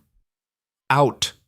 Elena climbed out on shaking legs, her hand instinctively covering her stomach. The man noticed the gesture, his expression flickering with something that might have been discomfort before hardening again. "This way." They led her through a side entrance into a cavernous space that smelled of oil and salt water. Fluorescent lights buzzed overhead, casting harsh shadows across concrete floors. In the center of the warehouse, a table had been set up with chairs on either side. Luca sat in one of those chairs, his hands flat on the table, his expression carved from stone. When he saw Elena, every ounce of color drained from his face. "No." The word was barely a whisper, thick with horror. "No, you didn't." "I'm sorry," Elena said, her voice breaking. "He said he'd kill you if I didn't come." Across from Luca, Antonio Calabrese stood slowly, a smile playing at his lips. He was older than Elena expected, late 60s, silver-haired, dressed in an expensive suit that spoke of old money and older violence. He looked like someone's grandfather, not a crime lord capable of orchestrating murder. "Miss Carter, so kind of you to join us." Calabrese gestured to the chair beside Luca. "Please sit. We have much to discuss." Elena's guards pushed her forward. She sank into the chair, and immediately Luca's hand found hers under the table, gripping tight enough to hurt. His eyes were blazing with fury and fear in equal measure. "Let her go," Luca said, his voice deadly quiet. "This is between you and me." On the contrary, Calabrese settled back into his chair with the confidence of a man holding all the cards. "This is very much about her. You see, Luca, I've spent months trying to figure out how to break you. Your empire is too strong, your security too tight, your reputation too fearsome. But then I heard about the girl, the pregnant accountant who appeared out of nowhere and captured the great Luca Moretti's heart. She has nothing to do with our business. She has everything to do with it." Calabrese's eyes glittered with malice. "You made her your weakness the moment you started protecting her. Love makes men stupid, Luca. It makes them vulnerable. Your father understood that. It's why he never let himself care for anyone beyond their usefulness." "My father was a monster." "Your father was practical." Calabrese leaned forward. "He would never have risked his empire for one woman and an unborn child. But you? You've compromised your position, diverted resources, started a war you can't win, all for her." Elena's throat tightened. Every word was true, and the guilt of it was crushing. Luca had sacrificed everything to protect her, and now they were both going to die because of it. "What do you want?" Luca demanded. "I want you to understand what it costs to love." Calabrese nodded to one of his men, who stepped forward with a weapon. "I'm going to kill her. You're going to watch. And then you're going to spend whatever time you have left knowing that your weakness destroyed the one thing you actually cared about." The gun pressed against Elena's temple, cold and unforgiving. Luca surged to his feet, but 3 weapons immediately trained on him. Wait, just wait. Why? Calabrese's tone was almost curious. Give me one reason to let her live. Because I'll give you anything you want. The words came out strangled. My territory, my operations, my businesses, take it all. Just let her go. Luca, no, Elena started. Quiet. His hand tightened on hers, desperate. Please, Elena, just be quiet. Calabrese tilted his head, considering. Everything? Everything. I'll sign over every asset, every connection, every operation. You'll own the eastern seaboard. Just let her live. The warehouse went silent except for the distant sound of water lapping against pylons. Elena could feel her pulse hammering against the barrel of the gun, could see the muscle ticking in Luca's jaw as he waited for an answer that might never come. Finally, Calabrese laughed, a dry, humorless sound. You really do love her. Extraordinary. Your father would be disgusted. My father is dead. And you're about to join him. Calabrese stood, buttoning his jacket with casual precision. I appreciate the offer, Luca, but I didn't come here to negotiate. I came here to teach you a lesson about the cost of weakness. Kill them both. Everything happened at once. The man behind Elena cocked his weapon. Luca shouted something in Italian and threw himself across the table. The warehouse lights cut out, plunging everything into darkness. Then gunfire erupted from every direction, muzzle flashes illuminating the chaos in strobe light bursts. Strong hands grabbed Elena and yanked her to the ground. She hit concrete hard, the impact stealing her breath, her hands flying to protect her stomach. Above her, men were shouting, screaming, dying. The acrid smell of gunpowder filled her lungs. Stay down, Vincent's voice close to her ear. Don't move. More gunfire, breaking glass, the wet thud of bodies hitting the floor. Elena squeezed her eyes shut and prayed to anyone listening that Luca was still alive, that their daughter wouldn't grow up without a father, that somehow they'd survive this nightmare. Then silence fell like a curtain, thick and terrible. Elena opened her eyes to find Vincent crouched over her, his weapon still raised. Around them, Calabrese's men lay motionless, their blood pooling on concrete. And there, standing in the center of the carnage, like an avenging angel, was Luca. He was alive, bleeding from a cut on his cheek, his suit torn, but alive. Their eyes met across the warehouse, and Elena saw everything he'd been too afraid to say written clearly on his face. Relief, love, desperate, overwhelming gratitude that she was still breathing. Then his gaze shifted to something behind her, and his expression transformed into pure fury. Elena turned to find Antonio Calabrese backing toward a side exit, a weapon raised but shaking in his trembling hands. He looked old suddenly, stripped of his earlier confidence, just a frightened man facing the consequences of his choices. It's over, Antonio. Luca's voice was ice and iron. Your men are dead. Your alliance with the Rossis is broken. You have nothing left. Then I have nothing to lose. Calabrese swung his weapon toward Elena. If I'm dying tonight, so is she. The gunshot was deafening in the enclosed space. Calabrese jerked backward, his weapon clattering to the floor, a red bloom spreading across his chest. He collapsed against the wall, sliding down slowly, his eyes wide with shock. Luca lowered his weapon, his hand steady despite the rage burning in his eyes. He crossed the warehouse in long strides, standing over Calabrese's dying form. You were right about one thing, Luca said quietly. Love does make men dangerous, but not weak, never weak. Calabrese's mouth moved, trying to form words, but only blood came out. His eyes glazed over, fixing on nothing, and then he was gone. The warehouse fell silent again, broken only by Elena's ragged breathing and the distant sound of sirens approaching. Vincent was already moving, coordinating with his team to secure the scene and establish an exit route before police arrived. Luca holstered his weapon and turned back to Elena, who was still on the ground, her whole body shaking with delayed shock. He dropped to his knees beside her, his hands running over her face, her shoulders, her stomach, checking for injuries with barely controlled panic. Are you hurt? Did they touch you? The baby? We're okay. Elena threw her arms around his neck, holding on like he might disappear if she let go. We're okay, we're okay, we're okay.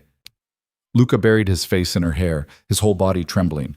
You weren't supposed to come. Vincent was supposed to protect you. I couldn't let him kill you. So you traded your life for mine? Luca pulled back just enough to look at her, his dark eyes fierce. That's not protection, Elena. That's suicide. That's love. She cupped his face, her thumbs brushing away the blood on his cheek.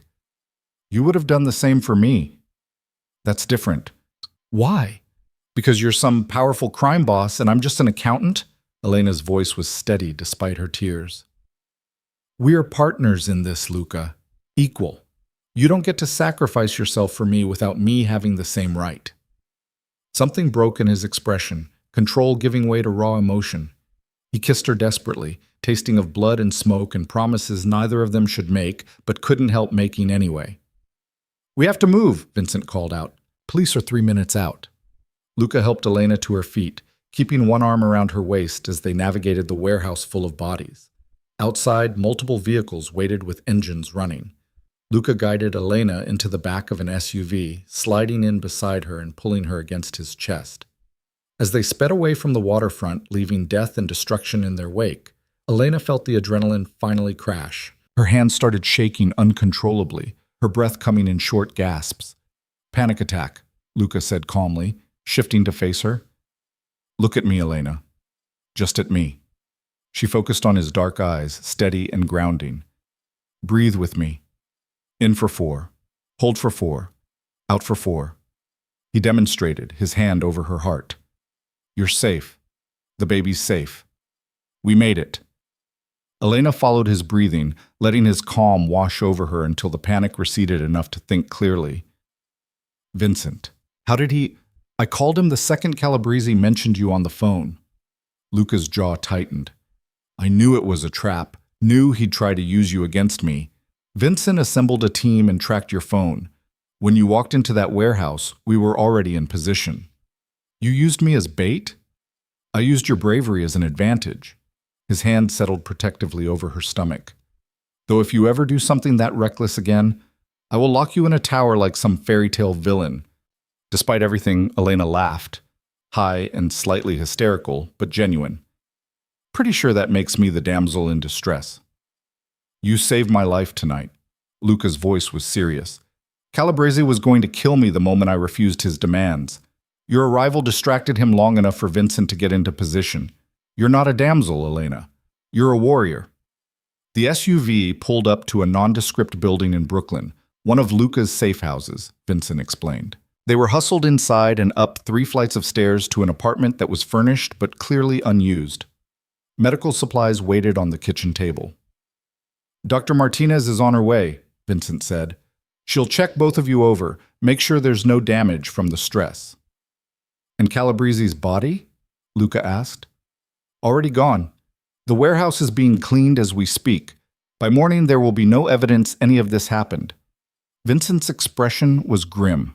But we still have the Rossis to deal with. Without Calabrese backing them, they're weakened, but not finished. Tomorrow. Luca's tone brooked no argument. Tonight, I'm staying with Elena. After Vincent left, Luca led Elena to the bathroom and started a shower, the water running hot and cleansing. He undressed her carefully, his hands gentle despite the violence they'd committed hours earlier, then stripped off his own blood-stained clothes. Under the spray, he washed her hair, his fingers massaging her scalp with surprising tenderness. Elena stood with her eyes closed, letting him care for her, feeling the knots of tension slowly unwinding from her shoulders. I was so scared, she whispered. When that gun was against my head, all I could think was that our daughter would never know me, never hear me tell her I loved her. Luca's hand stilled. Her? Dr. Martinez confirmed it this afternoon. We're having a girl. Elena turned to face him, water streaming between them. I was going to tell you when you got back, before Calabrese called. Wonder transformed Luca's features, softening the hard edges that violence had carved. His hand settled on her stomach, now rounded enough to be unmistakable. A daughter. Are you disappointed? I'm terrified. He said it like a confession. I have no idea how to raise a daughter in this world, how to keep her safe and innocent and good when everything around me is corrupt. You don't have to do it alone. Elena covered his hand with hers. We figure it out together, and maybe we don't raise her in this world. Maybe we build a different one. What do you mean? I mean what you said to Calabrese, about giving up your empire. What if you actually did it? The idea had been forming in Elena's mind since the warehouse, crystallizing into possibility. Not to him, obviously, but what if you found a way out? Went legitimate? Luca was quiet for a long moment, water cascading over his shoulders. It's not that simple. You can't just walk away from this life. Why not? Because people depend on me. Families I protect, businesses I support, territories I maintain. If I just disappeared, there would be chaos, violence. Innocent people would get hurt. Then don't disappear. Transition. Elena's mind was racing now, seeing possibilities. Use your resources to build something legitimate. Real estate development, private security consulting, whatever. Transfer your current operations to someone you trust, someone who will maintain the peace. You're brilliant at strategy, Luca. Apply that brilliance to building instead of destroying. You make it sound easy. It won't be easy. It'll be the hardest thing you've ever done. She pressed closer, her bump fitting against his abdomen. But isn't our daughter worth it? Isn't the possibility of a life without constant danger worth trying? Luca's arms came around her, pulling her tight against him. You're asking me to completely remake myself. I'm asking you to become who you were meant to be before violence was forced on you. Elena looked up at him, water dripping from her lashes. That boy who wanted to study architecture and read poetry. He's still in there, Luca. I see him every time you let your guard down. That boy was weak. That boy was human. There's a difference. Something in Luca's expression cracked, revealing the vulnerability he usually kept locked away. What if I can't do it? What if I've been this person for so long that there's nothing else left? Then we figure it out together, Elena repeated, but I need you to try. For her. For us. The water was starting to run cold, but neither of them moved. Luca searched Elena's face like he was trying to memorize every detail, his thumb tracing along her cheekbone. All right, he finally said. I'll find a way out. It'll take time. Months, maybe a year, but I'll do it. For you and our daughter. Relief flooded through Elena, so intense it made her knees weak. You mean it? I've never meant anything more. Luca kissed her forehead, gentle and reverent. But Elena, you need to understand something. Even when I go legitimate, there will always be people from my past who might come after us. Always be danger lurking at the edges. I can minimize the risk, but I can't eliminate it entirely. I know. Elena had made peace with that truth somewhere between the warehouse and this moment. But there's risk in everything. At least this way, we're choosing our future instead of being trapped by your past. They finished showering in silence, then dried off and dressed in clean clothes someone had left in the bedroom. Dr. Martinez arrived shortly after, checking Elena's vitals and performing another ultrasound while Luca hovered anxiously nearby. Everything looks perfect, the doctor announced, showing them the screen where their daughter's heart beat strong and steady. No signs of stress on the baby despite what you've been through. She's a fighter. Like her mother, Luca murmured, his hand finding Elena's. After Dr. Martinez left, they collapsed into bed, exhaustion finally catching up with them. Luca pulled Elena against his chest, one hand protectively covering her stomach, and for the first time in months, Elena felt something like peace. What should we name her? She asked drowsily. Luca was quiet for a moment, his fingers tracing lazy circles on her skin. My grandmother's name was Isabella. She would have loved you. Isabella. Elena tested the name, feeling it settle warmly in her chest. Isabella Carter Moretti. You'd give her my name? Of course, she's yours as much as mine. Elena tilted her head to look at him. Unless you don't want, I want. Luca's voice was rough with emotion. I want everything with you, Elena. Marriage, family, a life built on something other than fear and violence. I want to be the man you deserve instead of the monster I became. You're not a monster. Elena pressed her palm against his chest, feeling his heartbeat. You're a man who survived impossible circumstances and still managed to keep enough humanity intact to love. That's not monstrous, Luca. That's extraordinary. He kissed her then, slow and deep, pouring everything he couldn't say into the connection between them. When they finally broke apart, both were breathing hard, desire crackling in the space between their bodies. The doctor said it's safe, Elena whispered against his mouth. If you want, I always want you. Luca rolled her onto her back, careful of her stomach, his body covering hers with protective tenderness. But are you sure? After everything tonight, I need this, need you, need to feel alive and connected and safe. Her hands fisted in his shirt. Please, Luca. They made love slowly, carefully, Luca attentive to her every response and adjustment for her changing body. It was different from their earlier passion, less desperate, more grounding, a reaffirmation that they'd survived, that they were building something real amid the chaos. Afterward, they lay tangled together, Elena's head on Luca's chest while he stroked her hair with steady, soothing motions. I meant what I said in the warehouse, Luca said quietly. I love you, Elena. I don't know when it happened or how, but somewhere between your defiance and your courage and your absolute refusal to let me push you away, I fell completely. Elena's eyes burned with happy tears. I love you too, even though you're complicated and dangerous and completely wrong for me on paper. We're a disaster waiting to happen. We're a miracle that already did. She pressed a kiss over his heart, and I'm choosing it. Choosing you. Choosing us. Outside, the city continued its endless rhythm. Sirens wailing, people living and dying, empires rising and falling. But in this small apartment, wrapped in each other's arms with their daughter safe between them, Elena and Luca existed in a bubble of hard-won peace. The war wasn't over yet.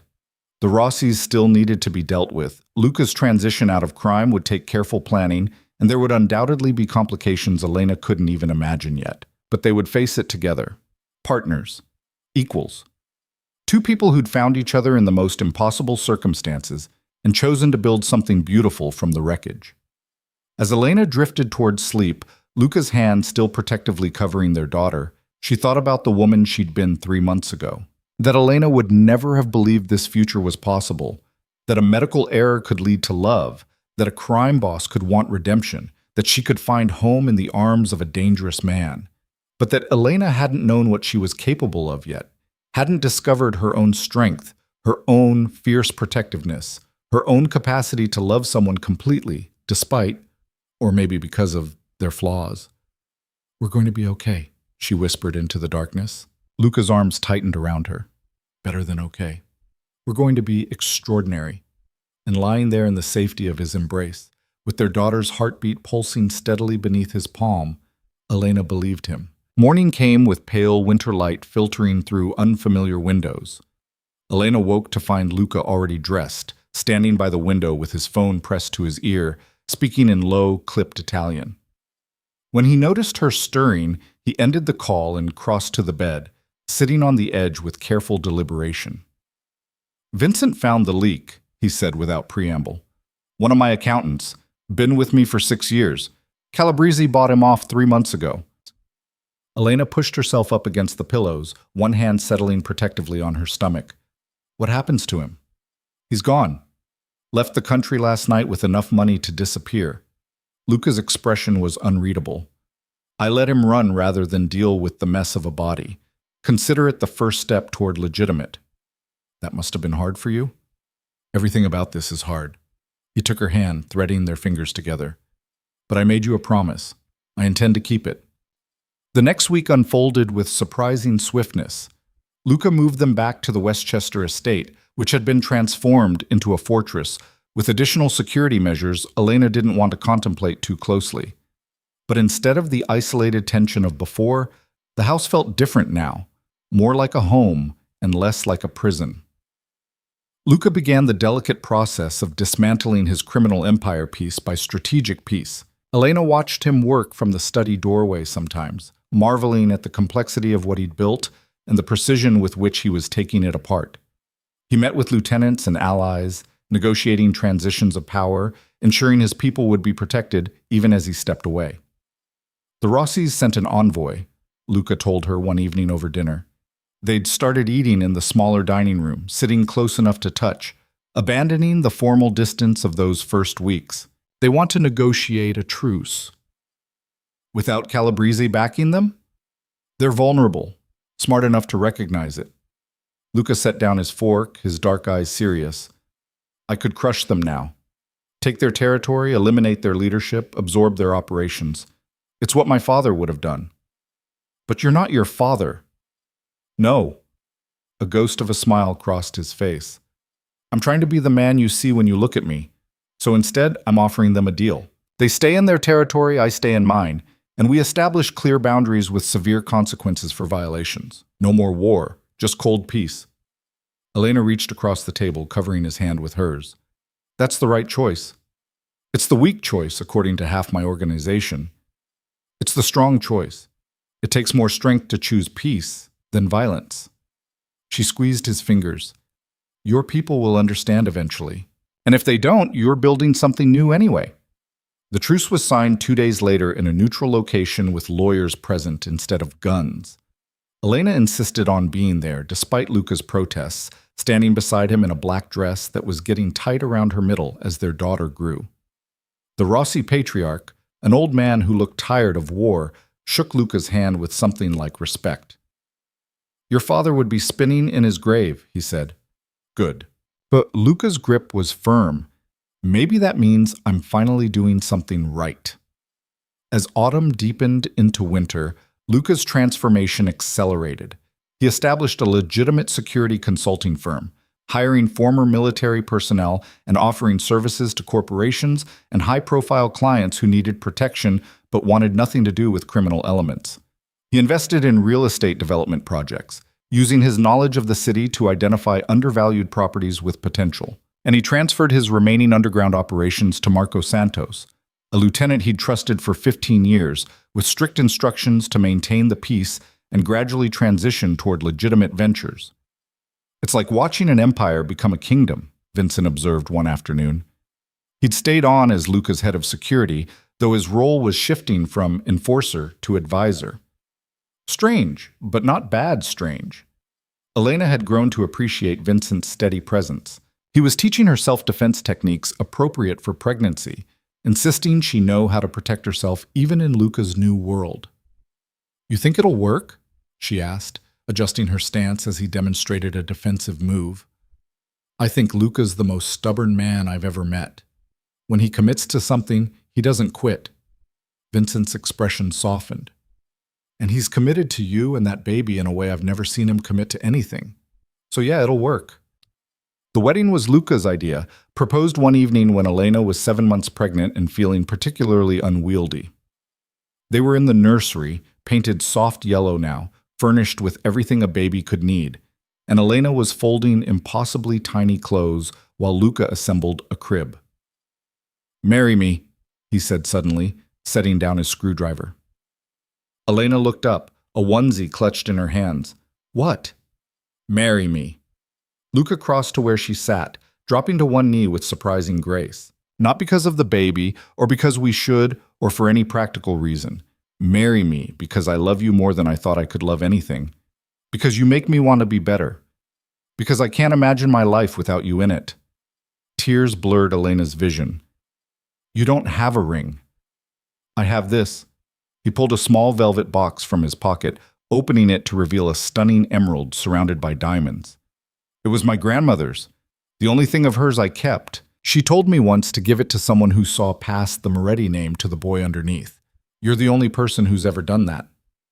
Elena's hands trembled as she took the box, looking at the ring that caught the light and threw it back in green fire. It's beautiful. Is that a yes? It's absolutely a yes. She launched herself at him, nearly knocking them both over, kissing him through happy tears. Yes, yes, 1,000 times, yes. Luca caught her, steadying them both, laughing against her mouth. Careful, we have precious cargo here. We have precious everything. Elena pulled back just enough to look at him, this complicated, dangerous, wonderful man who'd somehow become her entire world. When? As soon as possible, before Isabella arrives and steals all our attention. His hand settled on her stomach, where their daughter was practicing what felt like kickboxing against Elena's ribs. I want to marry you while it's still just us. They planned the ceremony for 2 weeks later, a small intimate gathering in the estate's garden despite the December cold. Sarah flew in from California, crying when she saw Elena's ring and growing belly, demanding to know every detail of how an accountant ended up engaged to a security consultant, Elena interrupted smoothly, sticking to the cover story. He owns a private firm. Sarah raised an eyebrow but didn't push, though her expression suggested she suspected there was more to the story. Well, he's gorgeous and clearly worships you, so I approve, even if the whole thing is wildly romantic and completely insane. That's pretty much the perfect description, Elena admitted. Vincent gave her away, walking her down a path lined with white roses while a string quartet played something classical and beautiful. Elena wore a cream silk dress that accommodated her bump, her hair swept up with small flowers woven through it. She'd never felt more beautiful, or more nervous, or more certain that she was exactly where she belonged. Luca waited at the end of the path in a dark suit, his expression transforming when he saw her. Love and wonder and fierce protectiveness all mixed together, written plainly on his face for anyone to see. The ceremony was simple and perfect. They wrote their own vows, standing in the winter garden while their small gathering of trusted friends and associates looked on. "I promise to protect you and our daughter with everything I am," Luca said, his voice steady despite the emotion burning in his eyes. "Not just from physical danger, but from ever feeling alone or unworthy or anything less than cherished. You saved me, Elena, from a life of emptiness and violence and endless survival. You gave me a reason to live instead of just exist. I will spend every day of the rest of my life earning that gift." Elena had to pause to compose herself before she could speak, her voice thick with tears. "I promise to see you, not the empire you built or the reputation you carry, but the man underneath who reads poetry and would have been an architect if the world had been kinder. I promise to stand beside you as an equal partner, to challenge you when you need challenging and support you when you need strength. You gave me courage I didn't know I had. You made me feel powerful and protected and precious all at once. I will love you fiercely for all of our days." When the officiant pronounced them married, Luca kissed her with such tenderness that several people in attendance wiped away tears. Elena kissed him back, tasting salt and promise and the beginning of their forever. The reception was held in the estate's conservatory, a glass room filled with plants and warmth despite the cold outside. They danced their first dance to something slow and romantic, Luca's hand protective on Elena's lower back, accommodating her balance as she leaned into him. "Happy?" he murmured against her hair. "Impossibly happy." Elena looked up at him, this man who'd been a stranger 4 months ago and was now her husband. "How is this my life?" Fate has a twisted sense of humor. Or maybe fate knew exactly what it was doing. She pressed closer, feeling their daughter moving between them. Maybe this was always meant to happen. The medical error, us meeting, everything. "I don't believe in fate." Luca's arms tightened around her. "But I believe in us, in the choice we make every day to build this together." "Then I choose you, today and every day after." They celebrated until late evening, when Elena's exhaustion finally caught up with her. Luca carried her upstairs despite her protests, laying her carefully on their bed and removing her shoes with gentle hands. "I can't believe we're married," Elena said drowsily as he helped her out of her dress. "Believe it, Mrs. Moretti." Luca pressed a kiss to her forehead, then to her stomach. "You're stuck with me now. Best mistake I ever made. Second best." He settled beside her, pulling her into his arms. The first best was walking into that fertility clinic. Elena laughed, the sound soft and content. Only you could make a catastrophic medical error sound romantic. I'm multi-talented. They fell asleep like that, wrapped around each other, while outside the first snow of winter began to fall, covering the estate in pristine white. The weeks that followed passed in a blur of final preparations. Luca finished transitioning the last of his operations, cutting the final threads that tied him to his criminal past. Elena went on maternity leave from Morrison and Blake. She'd been working remotely since the attacks, her boss surprisingly understanding about her need for security measures. "Though I expect you back after maternity leave," he'd said during their last video call. "You're too good at your job to lose." Elena had smiled and promised to consider it, though privately she suspected her future wouldn't include returning to her old accounting firm. She was thinking about something different now, maybe starting a nonprofit, using Luca's resources to help women in difficult situations. The idea was still forming, but it felt right. Isabella Rose Moretti arrived on a frigid December morning 3 weeks before Christmas. Elena's water broke at 4 a.m., and Luca went into controlled crisis mode, timing contractions and driving to the private hospital with the kind of focused intensity usually reserved for tactical operations. "Breathe," he kept saying as another contraction hit. "Just breathe, you're doing amazing." "Easy for you to say," Elena gasped, gripping his hand hard enough to bruise. "You're not pushing a human out of your body." Labor lasted 9 hours, long enough for Elena to question every life choice that had led to this moment, short enough that Dr. Martinez pronounced it textbook perfect. When Isabella finally emerged, squalling and red-faced and absolutely perfect, Elena burst into tears at the same time Luca did. "She's here," he breathed, his voice cracking. "Elena, she's really here." The nurse placed Isabella on Elena's chest, and the baby immediately quieted, her dark eyes, already so much like her father's, blinking up at her mother with unfocused wonder. Elena touched her daughter's impossibly small hand, marveling at the tiny fingers that wrapped instinctively around hers. "Hello, Isabella," she whispered. "We've been waiting for you." Luca leaned over them both, one hand gentle on his daughter's downy head, his expression stripped of every defense. "She's perfect. Absolutely perfect. She's ours." Elena looked up at him, seeing the same wonder and terror and overwhelming love reflected in his eyes. "We made her. Accidentally. The best kind of accident." They stayed like that for a long time, the three of them cocooned in the quiet hospital room, while outside the city continued its endless rhythm. But in this moment, nothing existed except their small family, built from chaos and medical error and impossible love, but no less real for its strange beginning. Vincent arrived later that afternoon, carrying flowers and looking uncharacteristically nervous. When Elena offered to let him hold Isabella, his tough exterior cracked completely. "She's so small," he said in wonder, cradling her with surprising gentleness. "How is anyone this small?" "And yet she's already got you wrapped around her finger," Luca observed, amused. "Damn right she does." Vincent looked up, his expression fierce. "Anyone tries to hurt this kid, they'll have to go through me first." "Get in line," Luca said dryly, but his hand settled protectively on Isabella's back. They brought Isabella home on Christmas Eve, the estate decorated with lights and garland that Luca had insisted on putting up himself. He carried the car seat like it contained explosives, moving with exaggerated care up the front steps. "I've got her," Elena laughed, following him inside. "You can breathe." "I'm breathing fine." "You're holding your breath." Luca set the car seat down carefully in the foyer, then pulled Elena close, kissing her softly. "I'm terrified. Is that normal?" "Completely normal." Elena leaned into him, exhausted and sore and happier than she'd ever been. "We're going to be terrible at this for a while, but we'll figure it out. Together.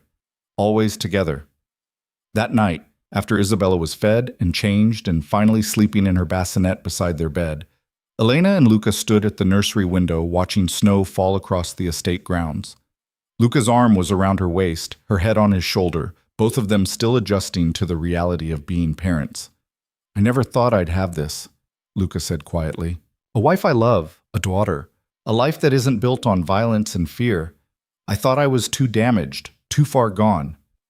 "You were never too far gone. You were just waiting for the right reason to find your way back." Elena turned in his arms, looking up at him. "I'm so proud of you, of everything you've accomplished these last few months. I did it for you, for her. You did it for yourself too, and that's okay." She pressed her palm against his chest, feeling his heartbeat. "You deserved a chance at redemption. Everyone does." From the bassinet, Isabella made a small sound, not quite crying, just announcing her presence. They both turned to look at her, this tiny person who'd completely upended their lives in the most beautiful way possible. "Think she knows how much we love her?" Elena asked. "I think we'll spend the rest of our lives showing her." Luca crossed to the bassinet, carefully lifting Isabella into his arms. She nestled against his chest immediately, her tiny hand fisting in his shirt. "I'm going to give you everything, little one. Safety and love and a father who shows up. I promise." Elena watched them together, her heart so full it ached. This was her family, born from the most impossible circumstances, forged in danger and fear, but emerging stronger and more beautiful for it.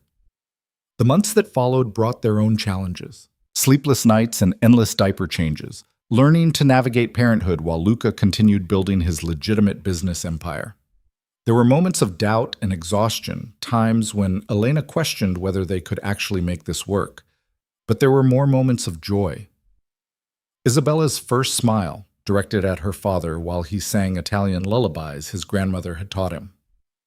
The night Elena woke to find Luca pacing the nursery at 3 a.m., explaining architecture principles to their wide-eyed daughter. The afternoon all three of them fell asleep in a pile on the couch, tangled together in perfect contentment. Sarah visited in February, bringing gifts and demands for details. She held Isabella with practiced ease, having recently become an aunt herself, and studied Elena with knowing eyes.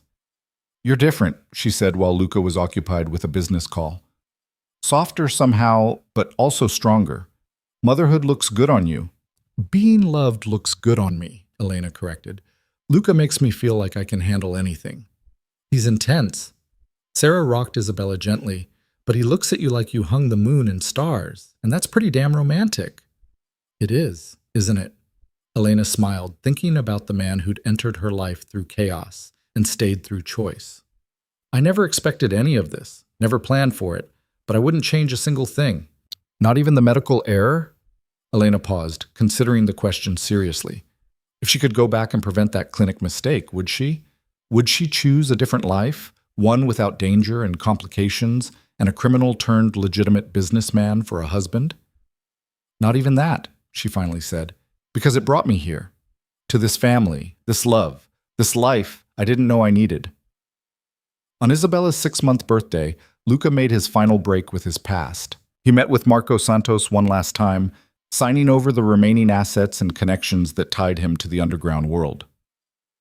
"You're really doing this," Marco said, shaking his head in disbelief. "Walking away clean. As clean as I can be." Luca's expression was calm. "The past doesn't disappear, but it doesn't have to define my future either. Your father is dead and buried. I'm building something different now, something better." Luca stood, extending his hand. "Take care of the business, Marco. Keep the peace. And if you're smart, start looking for your own exit strategy. This life has an expiration date for everyone." After Marco left, Luca sat alone in his office for a long time, letting the weight of what he'd accomplished settle over him. He'd done it. Against all odds and expectations, he'd actually walked away from the empire his family had built over 4 generations. Elena found him there an hour later, Isabella in her arms, the baby babbling happily and grabbing at everything in reach. "Hey," she said softly. "You okay?" Luca looked up, and the expression on his face was pure peace. "Yeah, I really am." He stood, crossing to them, gathering both his girls into his arms. "It's done. I'm officially out." "How does it feel?" "Like I can finally breathe." He pressed a kiss to Isabella's head, then to Elena's lips. "Like I'm finally free." That summer, they threw a party to celebrate the first anniversary of Luca's security consulting firm. The estate's gardens were filled with clients and colleagues, all legitimate business people who knew nothing of Luca's former life. Vincent worked the crowd with practiced ease, having fully embraced his new role as director of operations. Elena moved through the gathering with Isabella on her hip, the baby attracting attention wherever they went. At 10 months old, Isabella was already showing signs of her father's intensity and her mother's determination, a combination that promised interesting teenage years ahead. "She's beautiful," one of Luca's clients said, a CEO of a major tech company. "How old?" 10 months. Elena bounced Isabella gently. "And already running our lives completely." "That's how it works?" The woman smiled knowingly. "My daughter's 20 now, and she's still running mine." Later, when the party had wound down and most guests had left, Elena and Luca stood in the garden watching the sunset in shades of gold and crimson. Isabella was asleep in Luca's arms, her head on his shoulder, completely trusting and safe. "Remember a year ago?" Elena asked quietly. "When we were still fighting for survival, still figuring out if this could even work? I remember being terrified every single day that I'd lose you, both of you. And now?" Luca considered the question, looking at his sleeping daughter, then at his wife. Now I'm still terrified, but in a different way. Not of losing you to violence, but of normal things. Of not being a good enough father, of screwing up this business I'm building, of Isabella's first heartbreak and teenage rebellion. Normal fears for a normal life. Is this normal? Luca smiled slightly. I'm still not sure I know what that means. Maybe normal is overrated. Elena leaned into him, careful not to disturb Isabella. Maybe we just make our own definition. And for us, normal is a family built from impossible circumstances who chose each other every single day. I like that definition. They stood like that as darkness fell, wrapped in each other and their sleeping daughter, while around them the estate settled into peaceful quiet. The security measures were still there, cameras and sensors and trained guards, but they felt different now, less like prison walls and more like reasonable precautions for a man with valuable assets to protect. As autumn returned and Isabella approached her first birthday, Elena found herself thinking about beginnings and endings. The woman she'd been a year and a half ago felt like a stranger now, that careful, controlled accountant who'd walked into a fertility clinic expecting routine and walked out with her entire future altered. She didn't mourn that woman. Instead, she marveled at how much she'd grown, how much strength she'd discovered in herself when circumstances demanded it. She'd survived kidnapping attempts and warehouse shootouts. She'd fallen in love with a crime boss and watched him transform into something better. She'd given birth to a daughter who was the perfect blend of both of them. And she'd done it all with courage she hadn't known she possessed. On Isabella's first birthday, they celebrated with another small gathering. Sarah was there with her own daughter now, the two babies eyeing each other with cautious curiosity. Vincent brought a ridiculously large stuffed elephant that took up half the nursery. And Luca's new business partners came with thoughtful gifts and warm congratulations. But the best moment came later, after everyone had left and they were alone again. Luca carried a sleepy, cake-covered Isabella upstairs for her bath, while Elena cleaned up the remnants of the party. When she went to check on them, she found Luca sitting on the bathroom floor, Isabella in the tub surrounded by bubbles, both of them laughing at something only they understood. The sight stopped Elena in her doorway, her heart swelling with so much love she thought it might burst. This was her family, her husband and daughter, built from chaos but held together by choice and commitment and fierce protective love. Luca looked up and saw her watching, his expression transforming into that soft, open look he only wore with them. Come join us, the water's perfect. Elena crossed to them, sitting beside Luca on the floor, both of them getting splashed as Isabella discovered the joy of slapping water with her tiny palms. Happy birthday, sweet girl, Elena murmured, kissing Isabella's wet head. Can you believe it's been a year? Luca's arm came around Elena's shoulders. Since that day in the hospital when our whole world changed? Best day of my life. Second best. He pressed a kiss to her temple.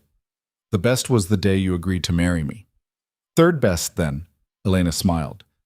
The actual best was the day I walked into that fertility clinic and accidentally started this whole wild journey. Luca laughed, the sound rich and genuine, so different from the cold, controlled man he'd been when they first met. Only you could call a catastrophic medical error the best day of your life.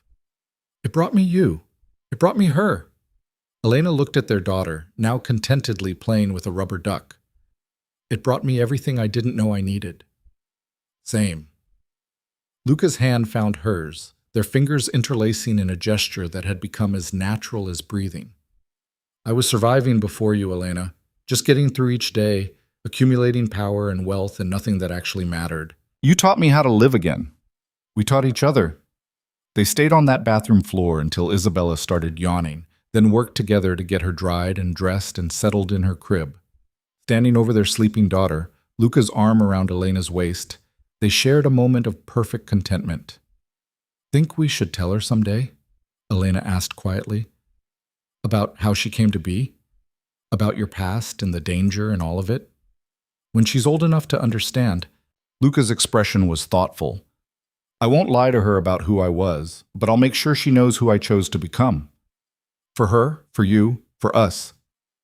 She's going to have questions about why we have so much security, about why certain people can't be part of our lives. And we'll answer them honestly. His hand tightened on Elena's waist. We'll teach her about making hard choices and living with consequences, about choosing redemption over resignation, about building something beautiful from broken pieces. Elena turned in his arms, looking up at the man who'd become her entire world. I love you, Luca Moretti, more than I ever thought possible to love another person. I love you too, Elena Moretti. He kissed her softly, a promise and a prayer. Thank you for seeing past the monster to the man underneath. Thank you for giving me a reason to become someone better. Thank you for our daughter and our life and this impossible, beautiful second chance. Thank you for being brave enough to take it. They kissed again, deeper this time, tasting salt and promise and the sweet certainty of a future they were building together. When they finally made it to their own bed, they made love with the quiet intensity of partners who'd fought for their right to this intimacy, who'd survived impossible odds to find each other. Afterward, lying tangled together in the darkness, Elena felt Luca's hand settle protectively on her stomach, a gesture that had become habit during her pregnancy and persisted even after Isabella's birth. What are you thinking about? She murmured. The future. His voice was soft in the darkness. What we're building. Where we'll be in 5 years, 10 years, 20. And what do you see? I see Isabella growing up strong and loved and safe. I see my business expanding, becoming something I'm actually proud of. I see us growing old together, fighting and loving and navigating whatever comes our way as partners. He paused. Maybe even another baby or two if you want. Elena's breath caught. More children? Only if you want them. But I won't lie. I love being a father. I love watching you be a mother. And I love the idea of filling this house with the kind of family I never thought I'd have. I want that too. Elena pressed closer, imagining it.